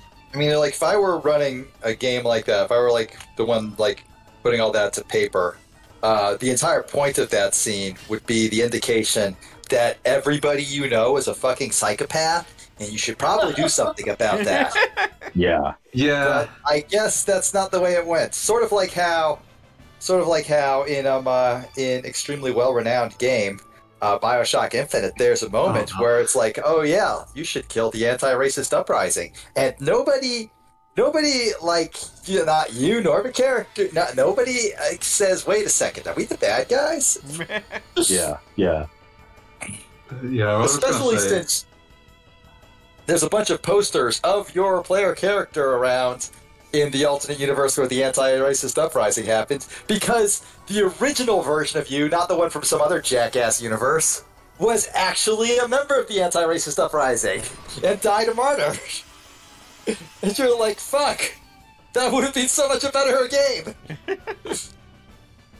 What I was gonna say was that my last Star Ocean thought is that I gained from playing these games long after I had ceased to enjoy them, was that the grand unifying theory is that the more ridiculous the protagonist's name is, the less fun the game will be. Like, that seems like it's backwards. so like Star Ocean 1, good game. Protagonist name's just Roddick Ference. Yeah. Star Ocean 2, great game. Protagonists Claude, Kenny, and Reyna. I forget what her last name is, but it's like normal last names. Star Ocean 3 sucks ass. Main protagonist name Fate Line God. Star Ocean 4, not good. One syllable away from Lil B based God. Yeah. Star Ocean 4, not good. Protagonist name Edge Maverick. Where? And Star Ocean 5, pretty decent, all told. Main protagonist name Fidel Camus. I didn't even know they made a I forgot they made a Star Ocean 5. Integrity and Faithlessness. We are about to get Star Ocean 6. I forget what the protagonist's name is. Let me check. I hope it's something like Jim, because that means it'll be great. Yeah, let's see. The protagonist in Star Ocean the Divine Force, aka Star Ocean 6. What is his name? Okay, there are two main protagonists. That doesn't mean much, but let's see what any given character's name is. The male protagonist is named Raymond. Hey, I'm done. Well, everybody loves him. Oh, God. That one's for free. Oh no. Good thing, because we wouldn't pay for it otherwise. Yeah, Yeah, so we've got Raymond and Letitia as the protagonists. So that might be a good one again. This will be what proves whether the rule is true. I'm a little sad that when they re-released Star Ocean 2 for the PS4 or whatever. Speaking of ass ugly remasters, that they didn't keep the original dub. I mean, Star Ocean 4 on the PSP one is the one we got. We didn't even get the PS4 port of the PSP game that looks like shit. Man, the Star Ocean 2 dub was so bad that like when I was 16 or 17, I forget how old I was, like playing this, like, this is god awful. Like I need, and there's no way to turn these voices off. Well, that's part of the charm. This is God's judgment on me for being a weeaboo. My favorite thing that's going on with that horrendous translation in general is that if you manage to gain 2 levels from a single combat, which is not impossible given the way that leveling system works. It doesn't say you gain 2 levels, it says character has 2 increased. What? And it's just like, yeah, that kind of draws out the whole affair, doesn't it? Actually, what is it? The redub that I'm most saddest about is the new dub of Akira. Like the psychic children actually sound like You mean children. the one from 20 years ago? Damn! That's a bit. Holy I believe shit. Why would you do that? The initial dub's the Streamline one. The redub is from 2001 or so. That's fucked up, dude. How do you feel about the Akira PS2 pinball game? You know what I feel. You know what I feel about Akira. I feel like you better fucking love Akira. I do fucking love Akira. They predicted the Olympics correctly. They Oh, predicted fuck. the Olympics correctly. You know what else predicted correctly? Holy shit, they did. Yeah, it did. It did. And the pandemic. Yeah. That was psychic babies. That's true. I remember that. It was on the news. I wish there was some option for the to use the dub where the psychic kid that looks like Blue Kid Louis Anderson sounds like Louis Anderson. That was an inspired choice. Oh my fucking god, Blue Kid Louis Anderson. dude! Frankly, Yeah, I think every single one of the kids should sound like Tom Waits.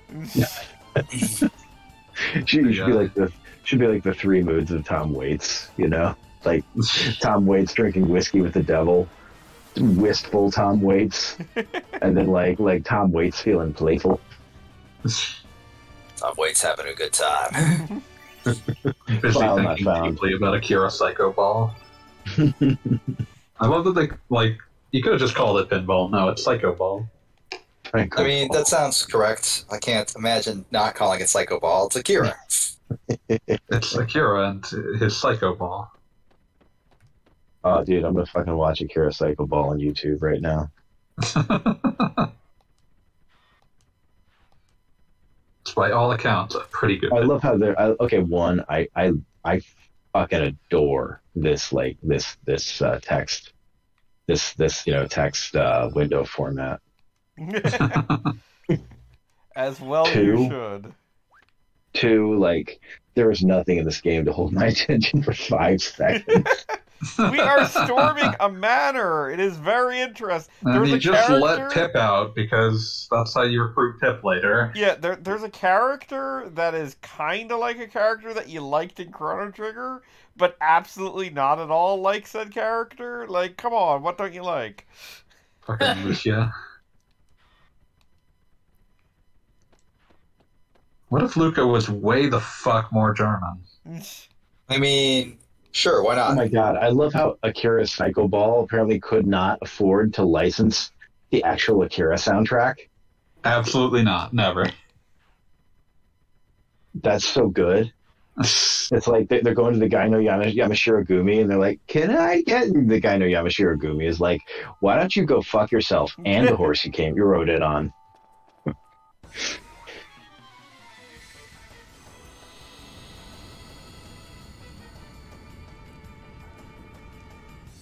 Oh my god, this music is absolutely like great value brand Akira soundtrack. Great value. We have the Akira soundtrack at home. yeah. Like this is like you ask someone. This is like it's the year is 1996. You know, you go onto America Online and hit the search engine for Akira soundtrack, and you find like a MIDI file that is named like Akira _soundtrack, except it's got the K before the C dot mid, and you Dot download it. .exe.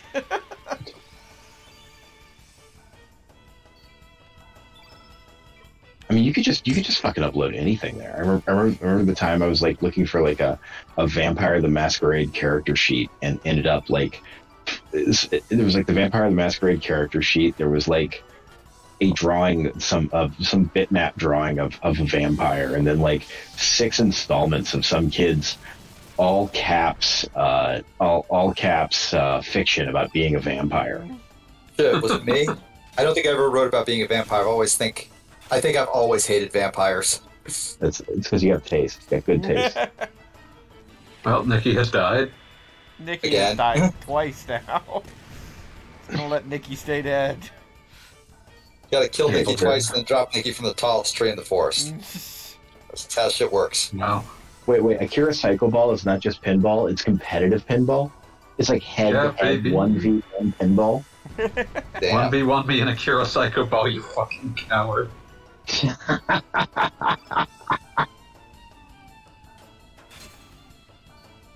This is the most balls out insane thing I've ever seen. Oy. A powerful artifact. This is like game inspiration. I'm ballsy. I'm a stud. Feel like it's time I for don't us think to. shit of no one. Feel like it's time for us all to state our hot pinball takes. I got a doozy. Oh, it's good. That's my hottest take. Pinball is good. Yes, it's a very hot take. No, my super hot pinball take. Sonic Spinball is actually a good pinball game if you go into the menu and said it's a fast mode. I think it's still kind of a bad pinball game just because of its cramped resolution. Oh yeah, but like It's hard to set up shots. You can't tell where you're going. yeah, but like there is actually an option that turns it into not ridiculously slow. That was a deliberate choice because it was too hard. It still doesn't run well because it's one of like the 3 Genesis games that was not written in assembly, but Very strange. I mean, like, it's not fun to write things in assembly, but when you're dealing with a Genesis and a C compiler from 1992, you don't really get a lot of choice. Well, thanks, Nikki. You did nothing and helped no one. Oh, Nikki. I was hoping that the next battle immediately after the last battle wasn't like going to immediately kill Nikki, but here we are. I love You that. consider that maybe it's good that Nikki's dying. Maybe Nikki needs to die for good of the land. I don't know how that's going to help the land, but I mean, I suppose. I just feel like Nikki should die. I guess. Yeah, it's some Fisher King shit. Like, Nikki has to die so the land can be renewed. Fisher King said.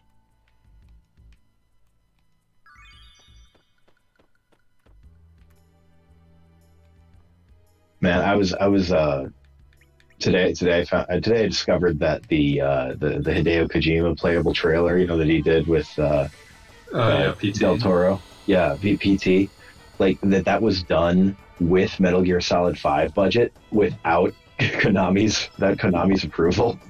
That actually makes an almost upsetting amount of sense. Like, it just seems like something that, like, knowing what little I know about Kojima, it just seems like a very Kojima move. Absolutely, 100%. Just Kojima being like, well, what if I and Norman Reedus teamed up with Guillermo del Toro to do this incredibly odd playable trailer while I'm supposed to be working on my Metal Gear Solid game. I mean, frankly, I'm not There even... is a claim. They did. This is one of the few things that Kojima has ever come out and categorically denied. For whatever that is worth, it is worth pointing out. This is one of the few things where he's just said, no, that absolutely did not happen. Well, because if he admits to it in public, they can sue him. Is what I would I'm just say. saying it is one of the few things, like, you can also just not comment on it. This is one of the few times where he has specifically said, no, that didn't happen, which, if it's a lie, opens up other avenues of getting sued. Fair that. I don't know. I feel like Kojima is absolutely the sort of person who would lie just for shits and giggles. He would lie for shits and giggles, but there's also, I don't think he's stupid enough to lie in a way that opens him up to lawsuits. Okay. Yeah, sure, I buy that. So maybe I got suckered. Maybe I got played. It's one of those situations where it's like, I can almost see it, but like, there's a kind of Kojima-esque irresponsibility of, like, he would 100% spend money on something stupid. And certainly a lot of that has happened. But, like, it's one of those things where, like, I don't think he's quite dumb enough to jump into outright fraud, which is where we're going. I think one of the things that invites the speculation, the urban legend, if you will, is just how hard Sony worked to bury it. You know. I'm very curious. Like, the most recent rumors were that, like, Death Stranding actually undersold what they wanted it to do. What do you mean? Sony wanted that to come out and immediately do Metal Gear numbers, which it was never going to do, both because it was not a Metal Gear kind of game and did not have a Metal Gear kind of cachet to it. Yeah. I mean, Metal Gear is a game that people buy expecting like Michael Bay, like, you know, the Rock level, you know, explosiveness, action, you know, wild action game, and gives you just enough of that you learn to overlook, you know, Hideo Kojima's absolute, you know, commitment to fucking with you in the weirdest ways. Either that or learn to enjoy getting fucked with by a video game, but it's going to be one or the other. Yeah. You know what? And give the devil his due. Like, Metal Gear Solid 5 is the game that we all wanted to play every other time we played a Metal Gear Solid. It's just an incredible experience to play, and, like, there's a lot of stuff in there that I, like, do kind of deeply love. Like, just, I don't like actually playing with, like, the engaging with the multiplayer element, but the way that they, like, build the concept of nuclear disarmament into the series is very fascinating to me. But, you know, you end up with, like, the concept that they essentially hid a bonus, like, sequence that essentially no one was ever going to play because it required nukes to have been made in, like, the server space that your multiplayer was being played in, but all of them to have been successfully stolen and disarmed. Is, like, a wild thing to have done in any context, but it's like, you know what? I respect the commitment to thematic clarity. Oh yeah, no, that's like I have a fucking message, and some of these for cowards. Pretty and much. I appreciate that. It's like, Yeah. like I was watching some video recently about the Batman things. Good movie. I enjoyed it.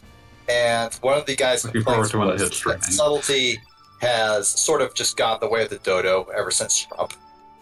I personally like that shit because I used to be like, oh, way to be like, just, you know, be on the nose. Nowadays, I'm just like, nah, fuck you. Scream your message at the top of your lungs. I'm here for it.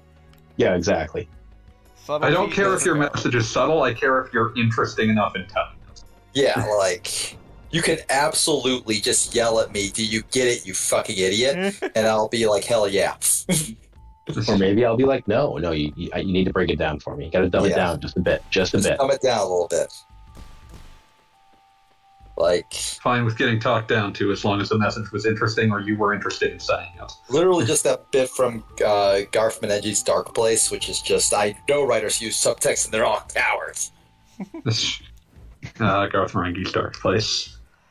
So True classic. Yeah. It's about a man turning into an ape.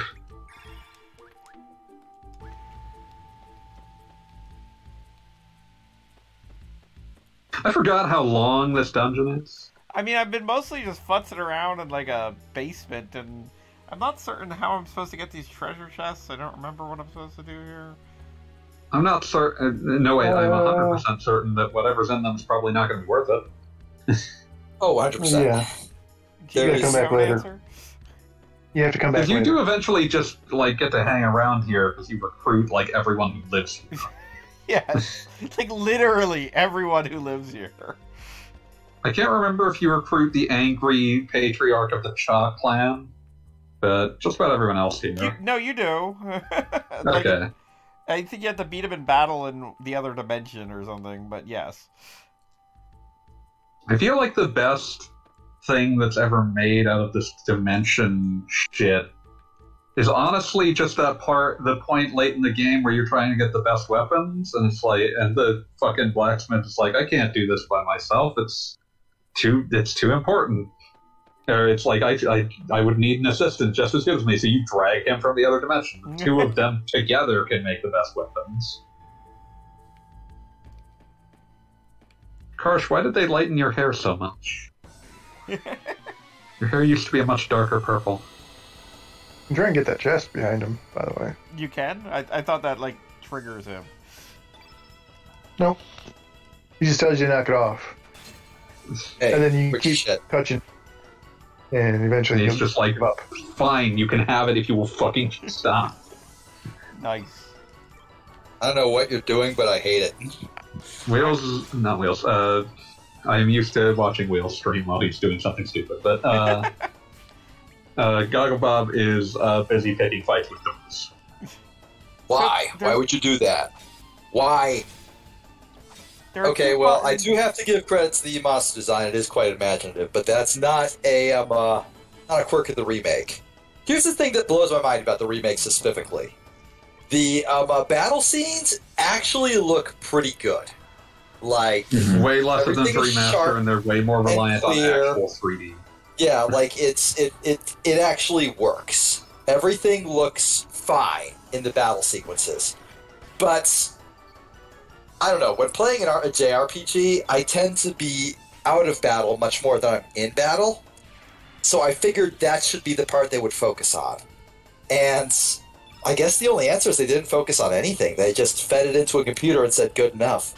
Yeah. I was about to say, Great. it just has really big energy of something that's like, we're just going to be able to get Chrono Cross out and it'll look passable, and thank you for playing.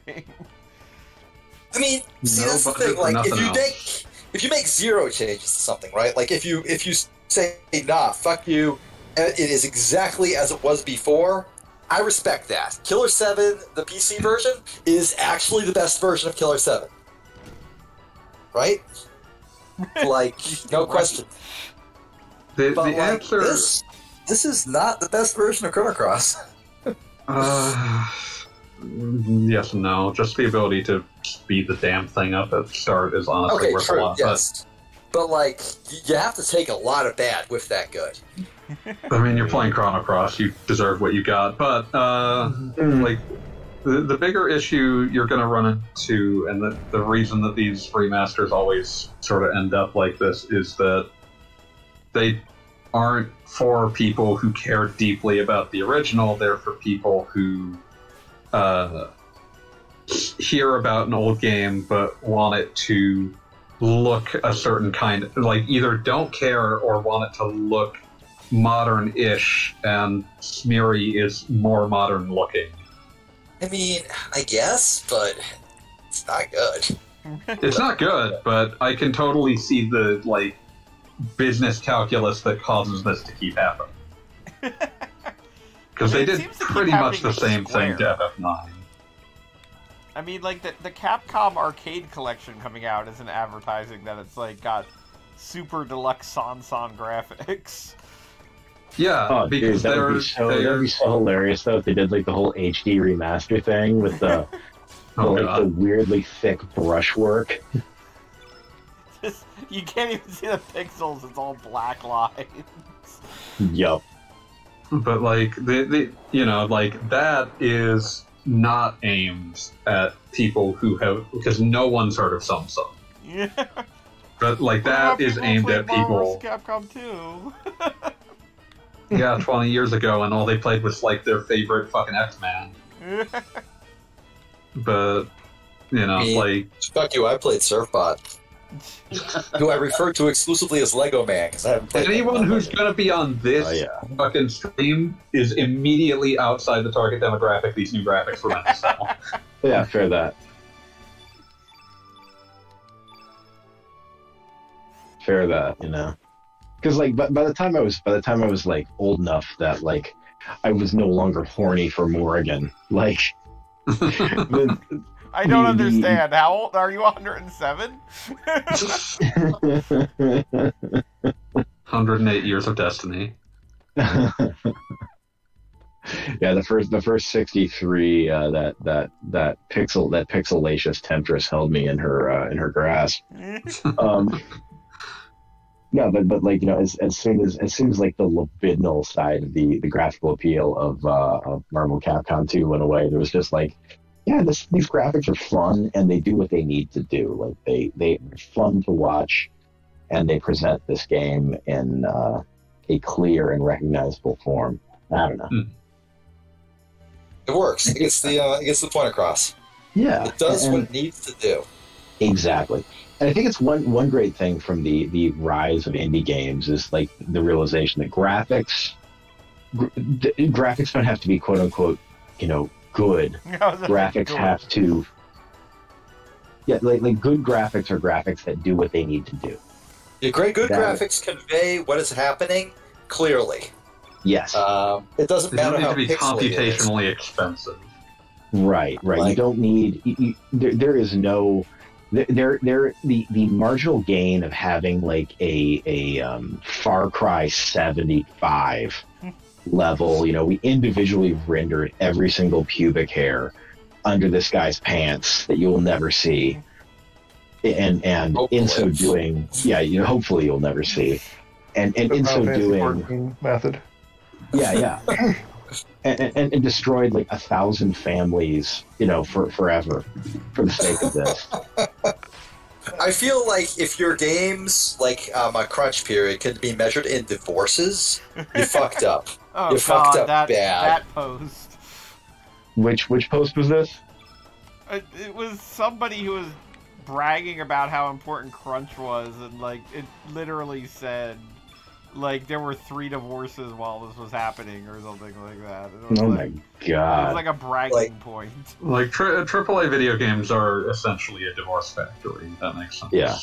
Well, no, you can say you're talking about people who work investment banking hours for like Best Buy clerk wages. Yeah.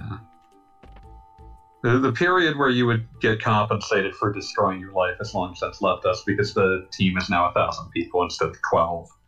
Yeah. The team's like 1,000 people, not 12. No one has equity, and you know you're all going to get fired. All fired the second that this game is done. I feel like Raider once said something really good, which was, "Oh God, I'm gonna try and remember it. I'm bad though, and my brain sucks, so you're gonna have to work with me here." Yeah. It was something like, you would get like God King money for like crunching yourself to death for a Crash Bandicoot. Mm-hmm.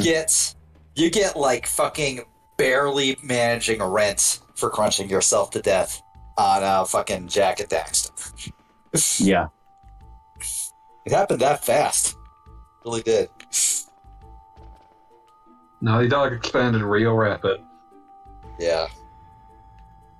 And like on a fucking Last of Us, you get nothing. You get literally nothing. You may as well not have even tried. But you get to make more reaction gifs for Neil Druckmann so we can get pissing matches on Twitter. Oh God. The thing that like blows my mind is that he was making those reaction gifs as he went on the offensive, like completely screaming, "Actually, no, you are the one with a fucked up brain," because people were laughing at the comparison of The Last of Us Part 2 to Schindler's List. Still the funniest thing imaginable. I'm going to go like about comparing Last of Us 2 to Schindler's List until someone said that the concept was absurd. That he goes out with both barrels. Yeah, that's incredible, and I respect him going all in. Way I see it, if you are going to just actually say, actually my game is comparable to Schindler's List, while you make Funko Pops and reaction gifs of it, I feel like you have to say, okay, what would our opinion be on Schindler's List if Steven Spielberg made Liam Neeson do a bunch of, like, reenact a bunch of fucking memes for Twitter? I feel like the thing that was like the cherry on all of that was that he was making these horrible-looking, uncanny valley-ass reaction gifs with Last of Us characters, and at the same time also making it abundantly clear that he did not understand what the memes meant. Oh yeah, no, that was Like at the time, it was like the height of that fucking of the like the period where I was seeing like 50 versions of the fucking like guy pointing at his head while pointing just dumbass ideas, but like think about it, pointing at that sort of shit. But like he was using that like a version of that to display his sincere points. yeah, like the entire point of that meme is actually The thing you're saying is stupid. Yeah. And like only works if you ignore all logic. It's like when Meta did its recreation of like the guy sweating as he looks at both buttons. Yeah. Only they had a guy push both buttons, and the buttons were be super cool and be super awesome. And we're like, man, you didn't even understand the basic tropes. Doesn't work like that. Like you spent your time making a shitty corporate meme and made it abundantly clear that you didn't understand the original joke to begin with. And that just adds insult to injury. Yeah, it's like fuck you, buddy. I now personally dislike you rather than disliking your marketing department. God, why did that boss have to look like Robo? Sorry to derail. I mean, That's hardly No, that's an unrail. That's a I re-rail. was Like, about you to put say, us started back to derail on with the track. game actually being played. I'd like to point out, because there's a very good chance Amplebigger does not recall this, that is hardly the worst indignity that will be done to Robo before this game is done, because before this game is done, we will watch Robo's brain get deleted during the course of the story. Oh, I remember How this would you do now. that? Robo's great. Everybody loves a Robo. If you don't love Robo, fuck you. Yeah, well, guess no, what? fuck you if you don't like Robo. Gonna watch him die. Instead, you get Grobic. I love Chrono Cross. Edutainment product by Enix. Grobic is my best friend. He looks like a huge asshole, and his name is Cyborg spelled backwards. Seriously? 10,000 times God. vengeance on Yankee Vampire Chrono Trigger. 1,000,000 times revenge. 1,000,000 times revenge. Straight up, heartened by study of the Juche idea, let Serge and Kid march out and destroy global capitalism with the force of the Chrono Cross. I mean, I'm Kid on could board do with that. She's in Tokyo. Yeah, she's in I Tokyo at the forgot end for about some that. reason. Isn't that also the plot of fucking Kingdom Hearts 3 at the end? You're thinking of like the Remind DLC in 4. Yeah, it doesn't what's his fuck live in Tokyo now? It's fake Alright. Tokyo, but it's Tokyo. Oh boy, what is New Donk City or whatever? Yeah, it's New Donk City shit. New Donk City Okay. would be better. I Yeah. stand by I that. forget what this fake Tokyo is actually called, but like I did appreciate people immediately like triangulating where Sora has to be for it to function. See, Yeah, they should have doxed paid Sora. through the nose to get Ice T to cut the track. New Donk Hustler. God, that would have been amazing. Why Yeah. couldn't they do that? I will Could you never imagine? stop.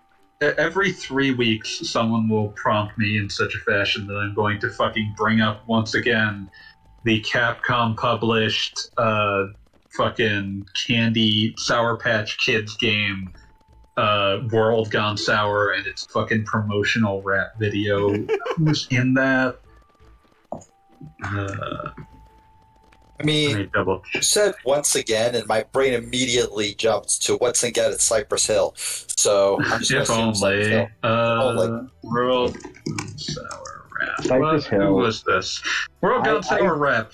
World Gone Sour announcement featuring Method Man. Whoa! Fucking Method Man. All right, Let me shit. just but drop how this shit many- in here for you. How many so you Sour can- Patch Kids has Method Man consumed while lifted from his White Owl blunts? Like, come on, Yeah. Paul. I have gifted you the gift of World Gone Sour announcement featuring Method Man. Oh, also, I found that from Daytona USA, that song Slingshot. It's on Spotify. So Hell I'm driving yeah. today, listening to Slingshot, becoming one with my car. Oh to my be god! master of ceremony, aiming for the top, race each other side by side.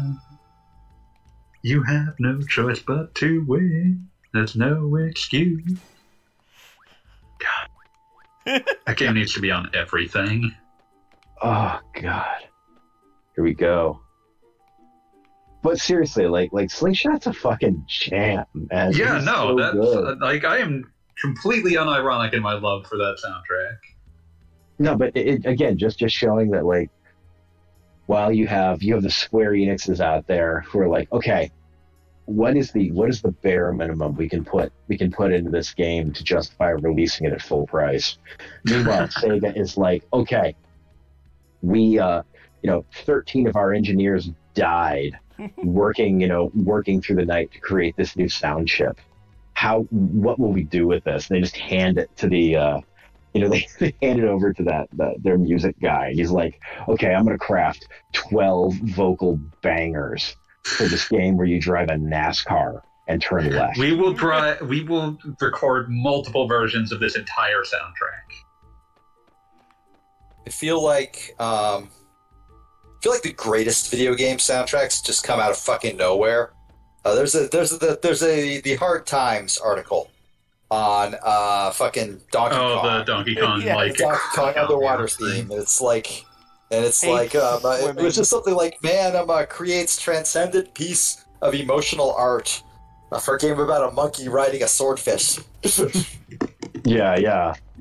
And it was just, but like the man tasked with making but score like the for a line monkey that was like, riding a well, swordfish to underwater understand, creates to transcendent fully piece of music. understand the nature of it, I went to Bermuda and dropped a ton of acid and walked into the reef. I rode that dude for 12 hours straight. When I came home, the song flowed out of me. It's like the moon theme. I gave birth to it. Oh Yeah. man, the DuckTales moon theme's up there. Oh, it's so good. Boom, boom, boom. Something that then wound up going around in circles and becoming canon. Oh, yeah, that's Over right. time. Because it was in the TV show. Yeah, The new cartoon, yeah. it became the 'Cause they theme of the sent- moon. Well, because didn't they do a bunch of callbacks? Like, they got Glittering Goldie back, and Oh yeah, that cartoon is in love with every tangential thing that's ever been associated with DuckTales. Mhm. And Disney Wow. Afternoon, ultimately. yeah. Oh yeah, because isn't They DuckTales? made Gummy not Bears DuckTales, references in that shit. Dude, the Yeah, finale had a isn't Gargoyles reference. What the fuck? Isn't Tailspin canon in the new DuckTales? Isn't what? Kinda, sorta. I mean, I assume Well, I mean, they Seems definitely like- had the air pirates. seems like a reasonable assumption. That's what I'm saying. Gummy wild. Bears bouncing here and there and everywhere. Hey, you see, I actually like David Tennant in this because he's a cartoon. You can't see his face. That helps. David Tennant, like whatever David. I'm not gonna say, oh, David Tennant can't act, because who the fuck knows, right? I definitely not got out of my way to see David Tennant's like full dramatical range, but like I watched him as Doctor Who a few times, and like as Doctor Who, he doesn't really act. He just makes different forms of poopy face. Like he always looks like he's in the act of shitting his pants and looking really embarrassed about it. I feel like In Jessica Jones, he acted the shit out of being totally scary. Okay. Oh, yeah. See, I'm Just Yeah, totally Jones. I have to agree with That's that. fitting. God, I wish Jessica Jones stayed good. You know?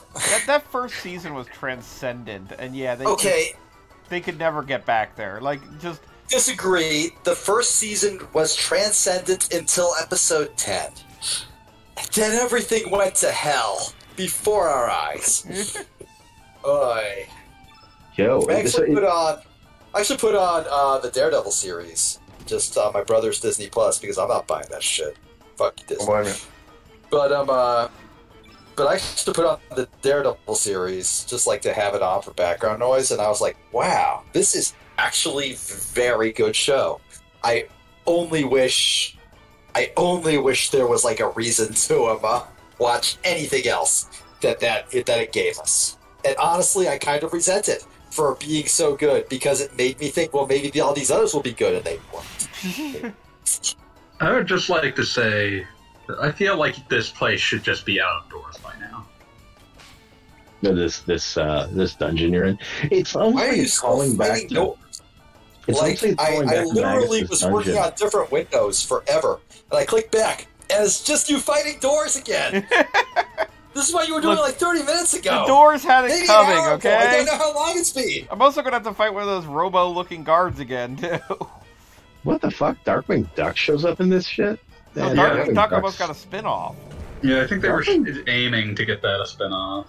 Like, I'm glad they didn't. Darkwing Duck is some dire stuff, man. Whoa there.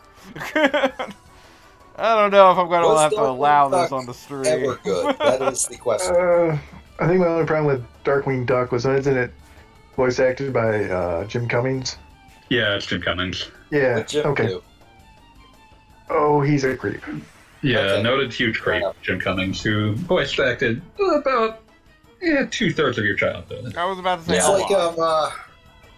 it's like I said in my post about Kingdom Hearts 4, which was that if they're broke, if they're a joke, they'll add Marvel and Star Wars.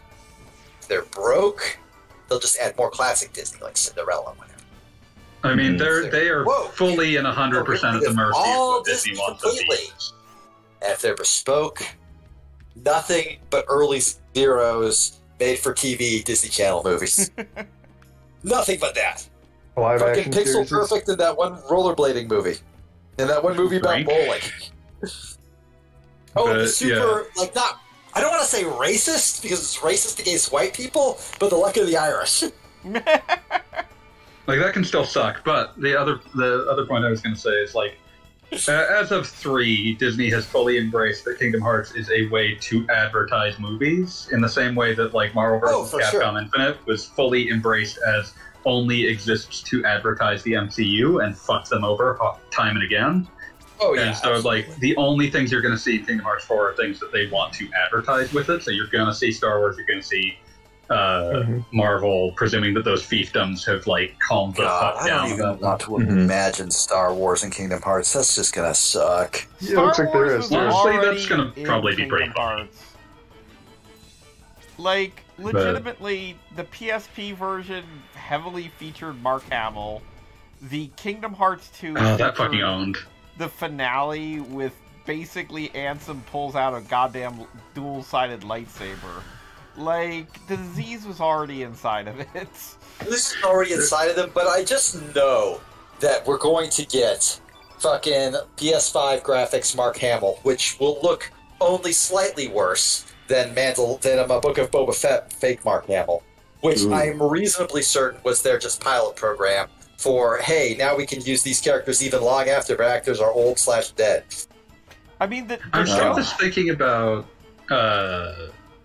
fucking like I'm just thinking about how like they kept recasting Ansem, and like there's a part of me that's sad that we won't get another like incredible actor getting pulled in, like old ass actor getting pulled in to play like this wizened old goblin of a man. The But Keyblade. on the other hand, every time they recast him, they fucking died. So All right, maybe let's go. don't. Hey, Scream Red Skull. It's your But- Red Skull. We found but the yeah, Screaming like- Red Skull in the game. Because it was Leonard Nimoy in the PSP game, Mhm. and then he died, and they replaced him with was it Rutger Hauer next? I believe you are correct, but I would have to actually look. Rutger Yeah, I'm gonna Hauer? double check. So it was Leonard Nimoy. It was Leonard Nimoy. That's who Google immediately attempts to bring up.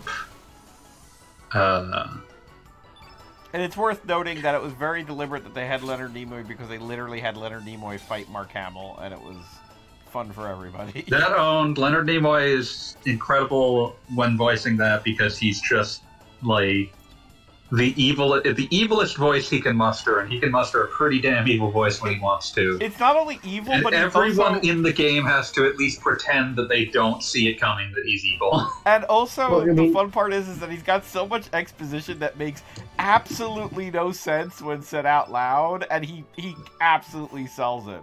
Because he's like the Keyblade, but with a key, but like, you know, that other letter or whatever. I mean, Leonard Nimoy is the man who sang the Ballad of Bilbo Baggins. You know, he's got a He terrifying was in the middle of voice. the earth in the land of Shire. Go. And yes, it was Rutger Hauer was the replacement. Yeah, and then after that, I think it's Christopher Lloyd. Man, they're just picking picking old men. Is Lloyd still alive? I want to believe Yes. Lloyd is still alive. Yeah, he was the one for like Lloyd. the Kingdom Hearts 3 Remind DLC. And it's just one of those things where it's like they keep picking like the cool ass old man voice actors. And shortly before they die, like they need to pick the new generation old men. Like Can we stop Like- damning Christopher Lloyd, please? Listen, Well, I'm yeah, hoping that I hate to Christopher break it to you, Lloyd dude, but Christopher Lloyd will someday die. I need him You know, to this is I need him to survive for the new Spirit God, Halloween all I movie. can think of is they had that website that was just, is Abe Vigoda alive? Oh, And for like 11 years, it was yes. And then all of a sudden, it was no. no. And that sucks. And I hate it. Ooh. Hey, there's that scene. Yep. Here's where something important Oh, shit. happens. Yep. Oh, shit, I'm Big, gonna pay important, very dumb scene. See, you need new generation old guys like Hugh Jackman or Russell Crowe. Hugh Jackman's good, like new generation old guy. Like, Yeah, like I would say he did the speed run to becoming fucking Harrison Ford, only without actually Harrison Fording himself. that's true. That's true.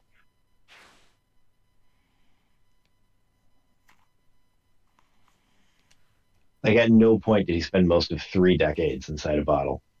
Yeah.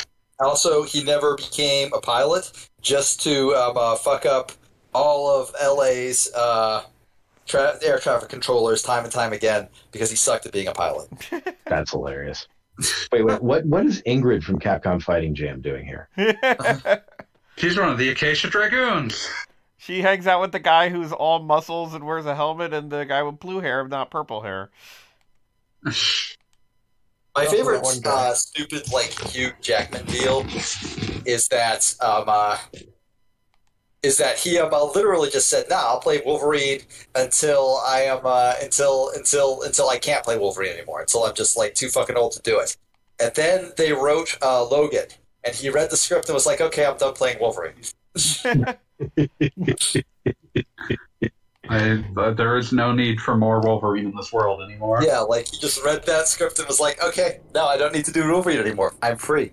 I can That's do awesome. whatever the fuck I want. I don't have to be You're- Wolverine anymore." You're free now, Genie. God, Logan is so fucking good. It's So now amazing. Time to. I like how he's just fucking. His name is not given. It's just Prophet. It is genuinely amazing to me how Wolverine literally was there are really only like 3, maybe 4 if you're generous, good X-Men movies, and they're all the ones that Wolverine is barely in, except for Logan, which he is entirely in. Just like losing it. I had forgotten the like 2 maps wave past each other. In They the had to make background it shit. visually interesting. It is kind of cool, this like little psychedelic. This game And has a lot of theoretically good I visuals. will say, I do really like the border around that guy's text box. Yeah. It's kind of skulls. Yeah, that's been there for like 2 hours. That's like the best part of this game. Yeah, no, the only good part of this game, really, I would say. He chose it just to appeal to you, and you just now notice. I've been paying attention. I'm not good at paying attention. I don't Senpai want will to. never notice me. Like, I mean, he tried to get me to notice you, but, like, it's very rare that I will. No, yeah, no. Russell Crowe. Russell Crowe is peak new generation old guy. He's like 58. Like he's fat now. Like he's like he's the kind of fat that like that Aussies get when they're just like fuck it. I'm just gonna go fuck wild. I'm just gonna do this. And it's so good. And also they're making a new Master and Commander movie that will not have Russell Crowe in it. More's the pity, but that's also good.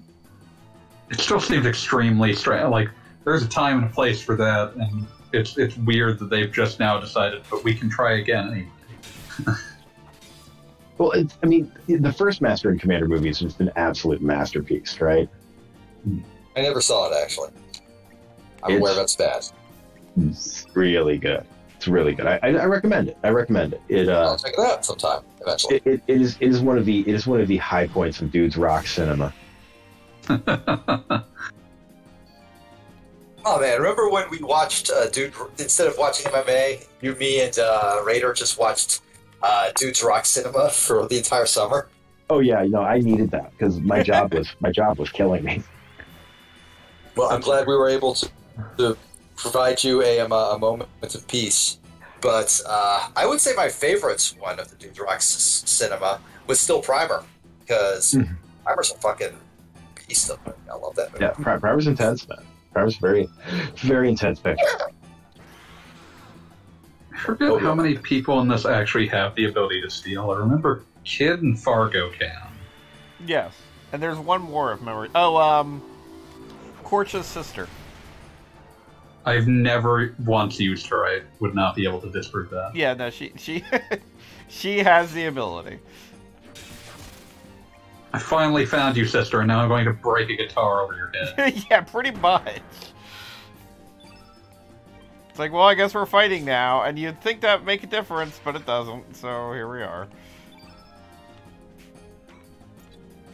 I mean, no other scene connects to each other. Why should this battle connect with the previous scene? At least Nikki acknowledged it, like, as opposed to just saying, oh, I think my sister was that blonde.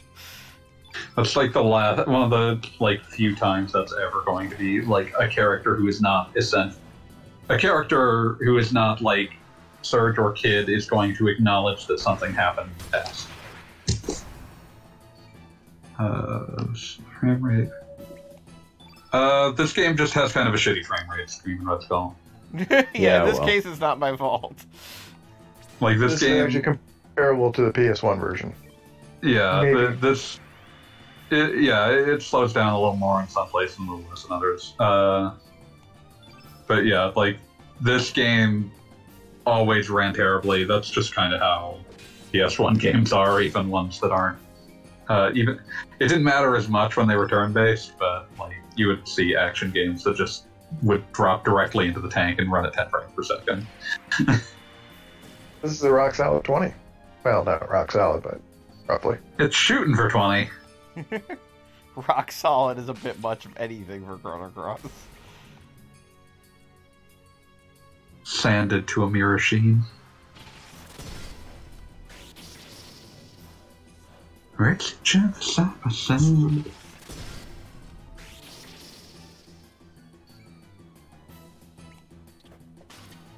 You have no choice but to win. I forgot that the frozen status. This is just Pokemon now. Yeah, I was about to say, this is kind of like replaying Wild Arms 3 right now for me. It's just kind of like, what was this status effect and what did it do again? Like, I think Wild Arms 3 has something called Disease, and I think it's... Yeah, it's pretty common to Wild Arms. I can't remember if that's the one that makes it so that you can't heal or you can't get experience. I think that's what it is, but I think in at least one of the Wild Arms games, it's like just double poison. Like, it's like... Alright, I just got back, and Screaming Red Skull said something about how, oh hey, it's that one little girl. I saw a thread of people bitching about censorship, which, given my experience, is an extremely bad thing. Typically when people claim, oh, they censored it, it's because they made it less, how to put this delicately, pedophilic. I don't recall this character being in enough of the game for that to happen, so some people are, like, cataloging real hard to reach that. I mean, Yeah, it was like was that there was that one MMO where like there were like the lowly cat girls, and they removed like their thongs and replaced them with boy shorts, and people were people were basically grabbing their muskets and taking to the hills over it. They were emoliating themselves with gasoline on the steps to town square. I mean, I remember that when what was it, Bravely Default, where they had like characters that basically look like they're 12. I think they're supposed to be proper ages, but who cares? Akihiko Yoshida has like 2 character design modes, and they're Vagrant Story and Bobblehead. Mm-hmm. Fair enough.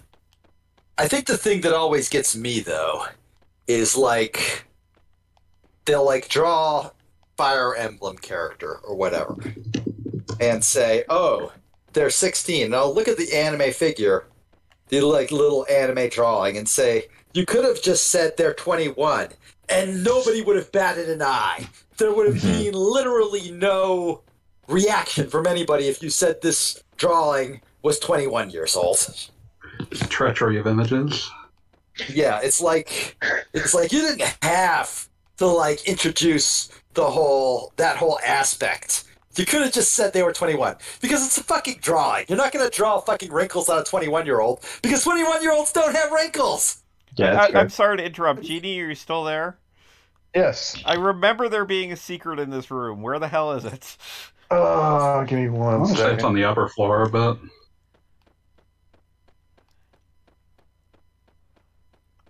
I you have have pressed no the trust circle but button as you. many places as I can. It's on the pillar on the Grand Hall, or in the previous room. No, Yeah, there's no, Oh that's- yeah. In this room, There's definitely a secret room in the library. I don't know if you can get to it yet, though. probably not. You're gonna have a lot of excuses to come back here later. Just to say, you'll have essentially no excuses because the game doesn't really give you a lot of reason to go specific places, but you'll be allowed back in. To be master of ceremony, in for the time. Race each other side by side. Yeah, it's not in this time here yet. From what I can tell. Time to go meet the clown. Fine. Ugh. Now, interestingly enough, something that occurred to me, we're going to meet Lynx for the first time, who a lot of characters refer to up to this point. But, like, I wonder if there's anybody who was playing Chrono Cross for the first time and did not know that Lynx was, a Lynx. Taking Fucking advantage of Catman. that. I mean, he was in the manual. I mean, when you tell He was me, also in all of the trailers. when you say and the the name opening. Link to me, my brain just immediately assumes Link from Legend of Zelda. He comes to a town. He comes to No. save the Princess Zelda. No. The very same. I love that Kid and Harley have a freaking accent off. I love that like people have misattributed to the Zelda song to a System of a Down for like 20 plus years now. And you can really see how few frames of animation she's got going there. But yeah, All jokes she's- aside, that is an extremely sick. Yeah, like I thought, like the extremely limited animation was just like your Twitch broadcast fucking Oh, no. up, but no, everything else is moving at the right speed. Yeah, I'm all green here. The thing is, like, I don't know. I sort of assumed like 3D models of all things, it would be easy to up to like 60 frames per second or what the fuck ever, or even 30. It Not depends 15. upon how a lot of modeling at this point didn't work the way that you think of 3D models working. So it depends upon how they were constructed. I think of 3D models working like as in, okay, this much time will pass, and in that amount of time, these points on the skeleton will move to these different points in space. I Is urge you that to go not look accurate? up how like Quake 1's animation works, and I'm So, like- afraid to do that. The Anyway. answer is that those were not like these weren't a lot of you would find this period that it was not guaranteed that models were built with bones, so you couldn't like just arbitrarily move them around in fashions like that. I was about to say they were more like Interesting. weird puppets. It's very strange. Like basically, it's going to depend upon how they made this, and it's not guaranteed that it would have been easy to make or interpolate animation in that And fashion. considering how weird some of these models are, I almost guarantee they don't have bones. Like, they're definitely not built off of a template. Like, it's like some dude is a cat, and we're just going to live with that. Yeah, So that's probably at least part of why it does that. Like that kind of jerky animation you'll see if you look at like the shooting and reload animations in Quake, because like everything sort of distends to animate rather than having bones that are moving around. See, that's interesting, to say the least.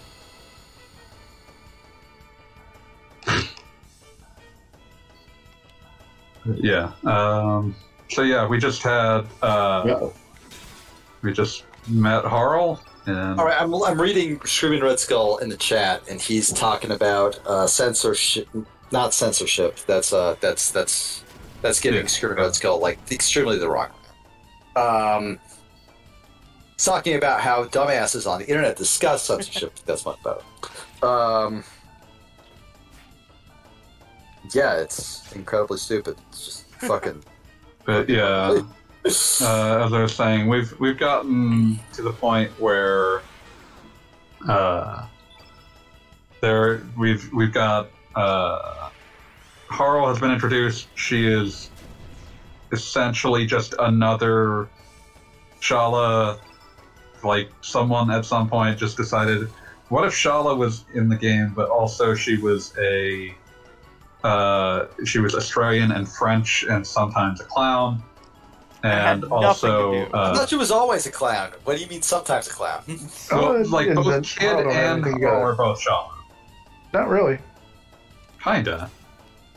Harl is the. I want to hear Jeannie's thoughts on this. Jeannie, please. Okay.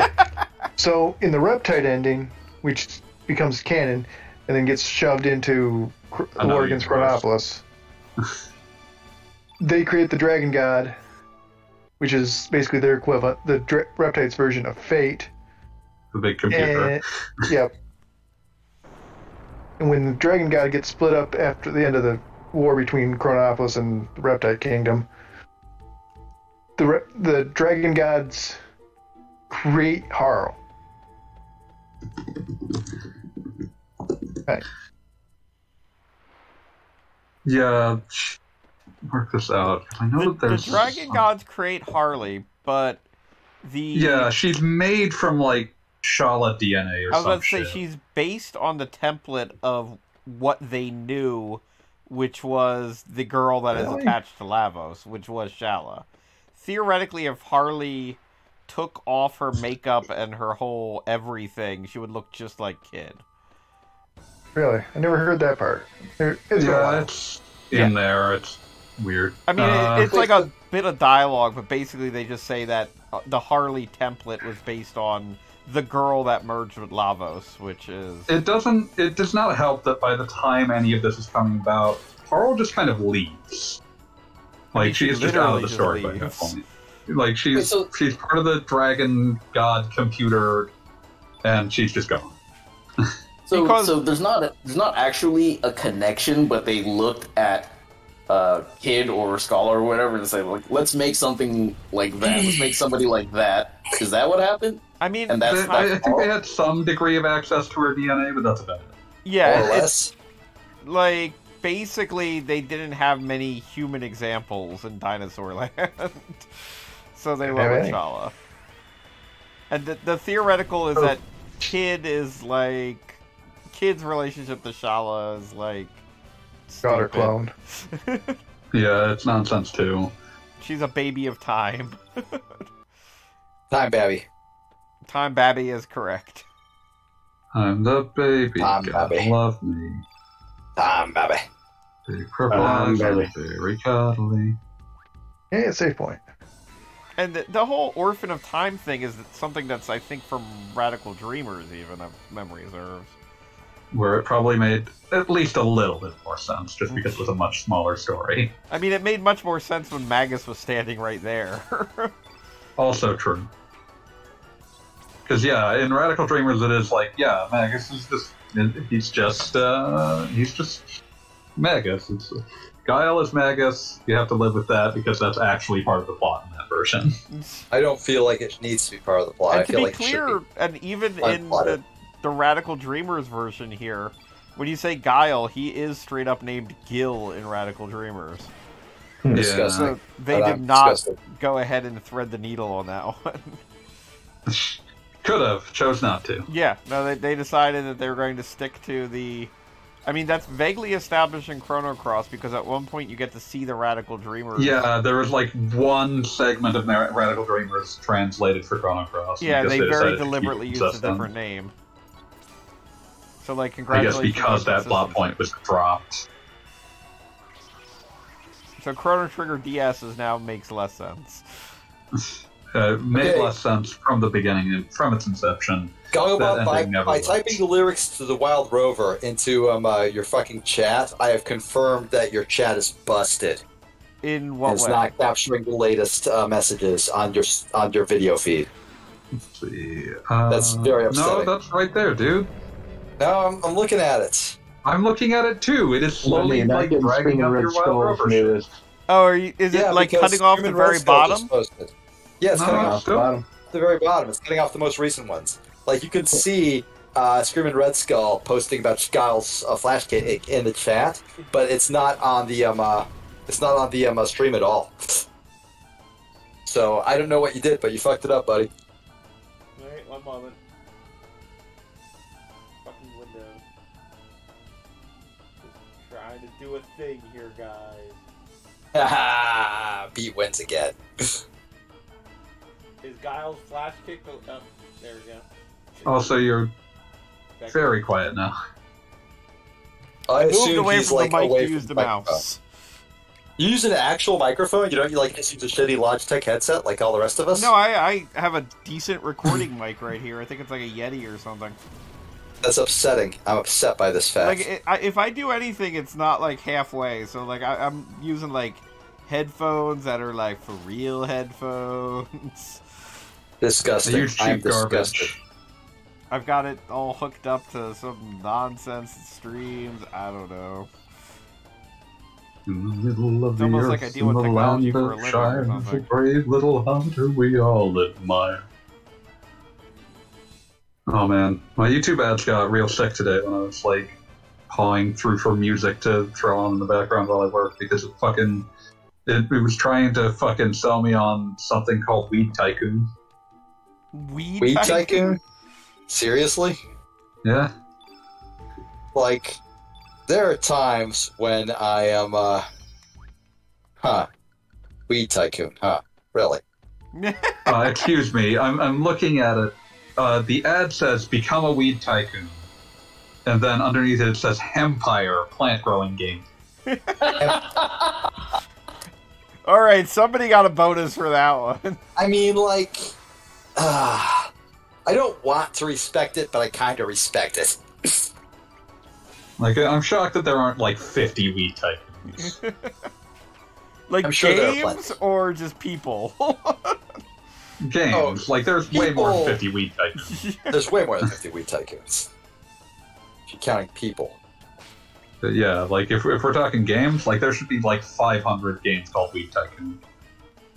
And like the earliest of them should be Newgrounds games, and the most recent of them should be like horrible like iOS games. Still gonna remember that moment in, what was it, Pico or whatever the name of that game was, where you can recover health by like smoking herb, and oh my god, that was the funniest thing I'd ever seen. I have no idea what the fuck you're talking about. I have literally no idea what you're talking One of the earliest Newgrounds games, and I, you know, I'm going to say this out loud, I'm going to sound insane, but it was like about a school shooting or something. Like the character's name was Like that Pico. sounds like early Newgrounds, but it sounds like slightly before I was caring about Newgrounds. Yeah, no, it was like the beginning of Newgrounds. It was like one of the earliest. Are you talking games. about maybe Super? God, I can't believe I'm going to bring I this mean, up. it vaguely worked like an adventure Super game. Columbine Adventure RPG. I think that's later. No, that I mean, I'll just try and play fish it that. out before next week, so I prove I'm not insane. Pretty sure I still talk to at least one person I knew from that time who would be like, "Oh yeah, it was called this." Like it was My it's like- favorite, Newgrounds gave us a lot. More than my you would- favorite, like horrible screenshots that I should see show up every so often is just like a screenshot of a Newgrounds game that just says like, it's just fucking Kramer from Seinfeld saying, "I wonder where I will go next on my epic quest for hentai." And there's just something perfectly 2002 about that image that I'm happy every absolutely. time I see it. The idea of Kramer specifically being super like addicted to hentai is hilarious. And just here's an image of him, and then like once you play enough of what is probably a tedious adventure game, we will get like the lowest res images of anime boobs that we can put on Newgrounds. I remember when Newgrounds animations would have like 2 or 3 frame like hentai animated gifs in the background just because. Like To show your dominance. I'm gonna say it. I feel like we lost way more when Flash went away than we gained. Agreed. I feel like 100%. Oh yeah, no, like Flash. The Flash era internet was one of the last gasps of the truly of a truly weird, wild internet. yeah, like There's a reason that like Jay Tholen pitched a game that was going to be about like driving around with a background concept of like weird early aughts, late 90s internet, and then suddenly the entire game rearranged itself to be, oh, the early aughts, late 90s internet homage is way more interesting because it like reflects such a weird and like specific set of concepts and ideas because people could just make whatever. Mm-hmm. talking about Hypnospace because Yeah, I'm talking about Hypnospace Outlaw. Yeah, God damn, I love Hypnospace so much. no, Did you see it- the Love it 2 beating it sequels? because it's very much a game that's not for me. But goddamn, I just love Jay Tholen so much. Did you see that there are 2 sequels coming? that's fucking I wild. did not. That is awesome. I'm so. One glad of to hear them that. is like I think it's supposed to be like a Private Eye sort of thing, and the other is like a homage to like 90s Doom Wads. Okay, that's Let me see if I can hilarious. pull the Yeah, it was name part up of the on Hypnospace direct. Yeah, it's like Dream Settler is the one that's more like Hypnospace itself. And then All there's of you one guys that's can like say I actually beat Hypnospace Outlaw, I actually beat Dropsy, but I am the only one who can say I hung out with Jay Tolan for like 3 hours in a shitty dive bar in somewhere in Orlando. yeah. I'm gonna point you at Slayer X beat. No, man. I never actually played too deep into Hypnospace Outlaw, but you know what it. This is gonna sound really odd, but to me, it was as I was playing it, I thought to myself like, this is the first game I've ever played that had a fully realized internet that was superior to Front Mission 3's. That's like the highest praise you can give it in game. I was so certain you were going to say .hacks. Oh, No, fuck, those fuck, are going fuck. for very different things. No. Front Mission 3 had an understanding of what of what was really like what was really fun and interesting on the internet in the in that period, which was talking to the strangest people in the world who somehow could still give you like a binary file of like of a leaked pre-alpha version of the next version of Windows. But yeah, Even though the only thing you had in common was like you had traded like you had traded some like one-liners about a specific issue of Dragon magazine from 1989. That sounds about Beautiful. right. But yeah, the Hypnospace Doomwad homage spinoff is officially titled Slayer's X Terminal Aftermath Vengeance of the Slayer. That's amazing. And That's it's credited to Zane_Rocks_14. That is the most late 90s, early zeros username ever. I love it. But yeah, that's I sent you a news article so that you may bask in its very strange I appreciate that. aesthetic. I remember talking to him, Jay, on fucking AIM, of all goddamn things. It was either AIM or Facebook Messenger. But I was just asking him questions about the Trouble EP, which he made, and then never put on his Bandcamp because it was not high enough quality for Bandcamp to accept. But you can still find it on his website if you are willing to search for the dead links. That's amazing. And Also, this looks said, like a pretty good FPS. but the thing that fucks me up about that that album is there are all these little little clips. I wouldn't want to call them skits because that feels cheap. I mean, the only good skit ever was These Nuts, but it's much more just like some kid talking in between the songs, and he keeps talking about how they're gonna find trouble, and they're gonna find trouble, and everything's as kids do. And then at the very end, on the very last track, all of a sudden the kid just says, "Trouble's mother cried." And you're like, what the shit happened? That's dark. It's so fucking dark. Wow. Almost terrifying. That's Oh, wild. So I asked All him right, about guys. it, and he said, no, it's actually about a broken arm. It's not actually that bad. They didn't find a dead child. They didn't find a dead child. It's actually just a broken arm. God. But holy shit! just listening to this weird concept album he does, and then all of a sudden Trouble's mother cried out of nowhere. Just fucking hated me. Damn. Oh, God, Sometimes it just hits you. Yeah, no, sometimes it just hits you. I believe Jay said on his Twitter not too long ago that he was transitioning away from making secret Christian games to making secret communist games. So I'm interested in seeing how that goes. I feel like that's probably where Dream Settler is going. I mean, it's still going to be secretly Christian, but it's also going to be secretly communist. Oh my. So is Hypnospace Outlaw secretly Christian? He's Hypnospace Outlaw is secretly Presumably. Christian. Dropsy is extremely openly Christian. Oh yeah, no, Dropsy is one of the most Christian games ever made, one's which is over. hilarious Oh, yeah, that because it was one's something awful for it originally. Yeah. No, if I had to describe Dropsy, it was you need Jesus. Yeah.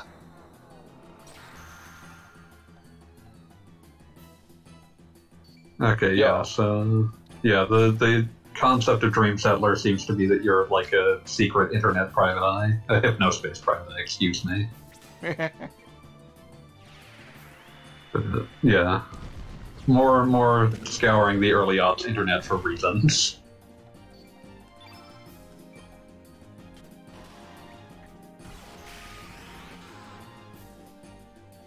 Glad that Hypnospace got the response that you'd hoped for. So am I. I mean, it deserved it, It was something truly unique. Can I think- bring up something about the game we're watching for just a moment? By all The means. what? It always bothered me that they do the link body the link's body switch, Spoilers. and you don't get to use the site. This is 100% accurate. They gave him his big, unique-looking weapon that's pretty gnarly looking, and you don't get to use it.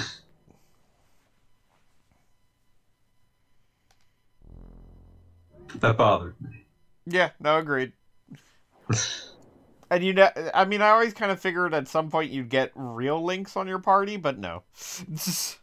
No, in fact, by the time he dies, it's barely worthy of a footnote. Which Is is it weird, like because he he's stole your supposed to original be, body, like- and you had to make a new body. I was going to say, which is weird because he's in your body when he dies, and it's like this feels like it should make more of an impact.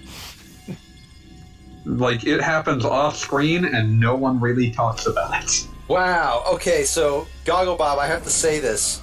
I just typed into your chat. I fucked it up somehow, and it's telling me Automod. Hey, your message is being checked by mods and has not been sent. Who are your fucking mods? I don't think there are any. They're insane. Sorry.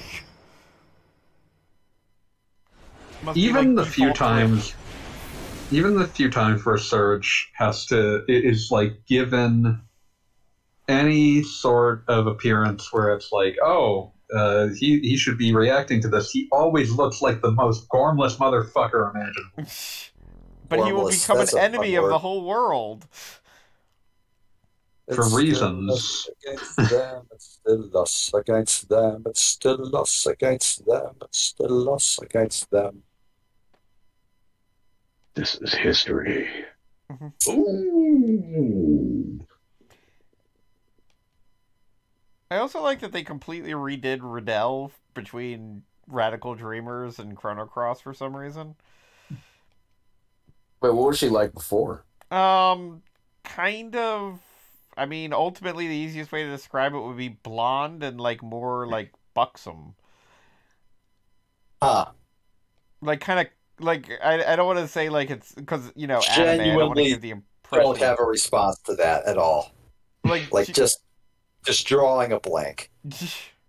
like not to give Oh, the man. impression it's like totally tits out anime. It's just a matter of she's more like curvy. I just want to bring up this thing that I just saw. That's just like the incredible, like as though VR was not already like an unprofitable enough venture at this stage. Seeing this like figures about what Facebook charges for running through their store and shit. I assume it's insane. Meta charges a platform fee of 30% for all sales made on the Meta Quest, the virtual reality system, which was formerly known as Oculus. On top of that, Horizon Worlds, Meta's metaverse system, will charge 25% sales fee.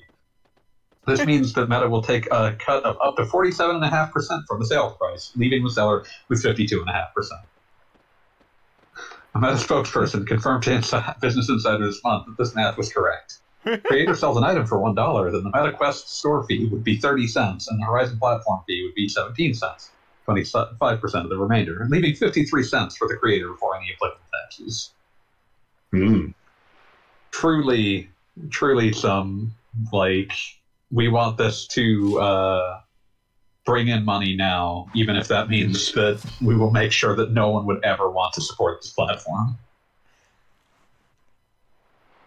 I mean, Oh, hey, kind it's of a this shame- important scene. Yes. It's kind of a shame that there was like a 30-second period where VR as a concept was promoted by something that wasn't just complete scam artists. Since the 90s and through today, it's going to stay that way. Yep. Well, do you like everything Link says here is meaningless?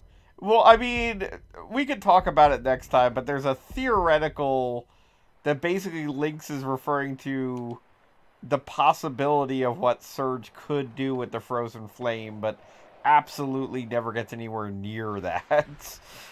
Like, never brought up in any meaningful fashion. Well, I'm not even sure what the context of using a shard of a big space bug to make fucking wishes is, how you would go about doing that. To get into the details, theoretically, Serge is the person who can interact with the Frozen Flame, and the theoretical is that with that ability, with that connection, what is Lavos could interact with Serge and evolve into something that eats all of space and time. But that's only if Serge. Yeah, is that's what I think of when I think of a genie. Yeah. Yeah, sure, that makes sense. Well, I mean, Because that's how they sell the Frozen Flame. Oh, it grants wishes. They do the typical trope thing of, there's something Hey guys, that can I gotta grant call it a wishes, night. but Be good. no, it's not nice. Good night. All right, have a great night, AV. Always good to have you, man. I Later. think we're about to stop anyway. Yeah, I was about to say, I feel like this is a stopping point. This is a good place to stop. We We've just hit what this saved- game calls a plot point. Yes. So, I am going to call it an evening. So, everybody have a good night. Thank you for watching Good Chrono night. Cross. Good night. We'll pick it up again next week. Chrono Cross does not thank you. Have a good one. Bye.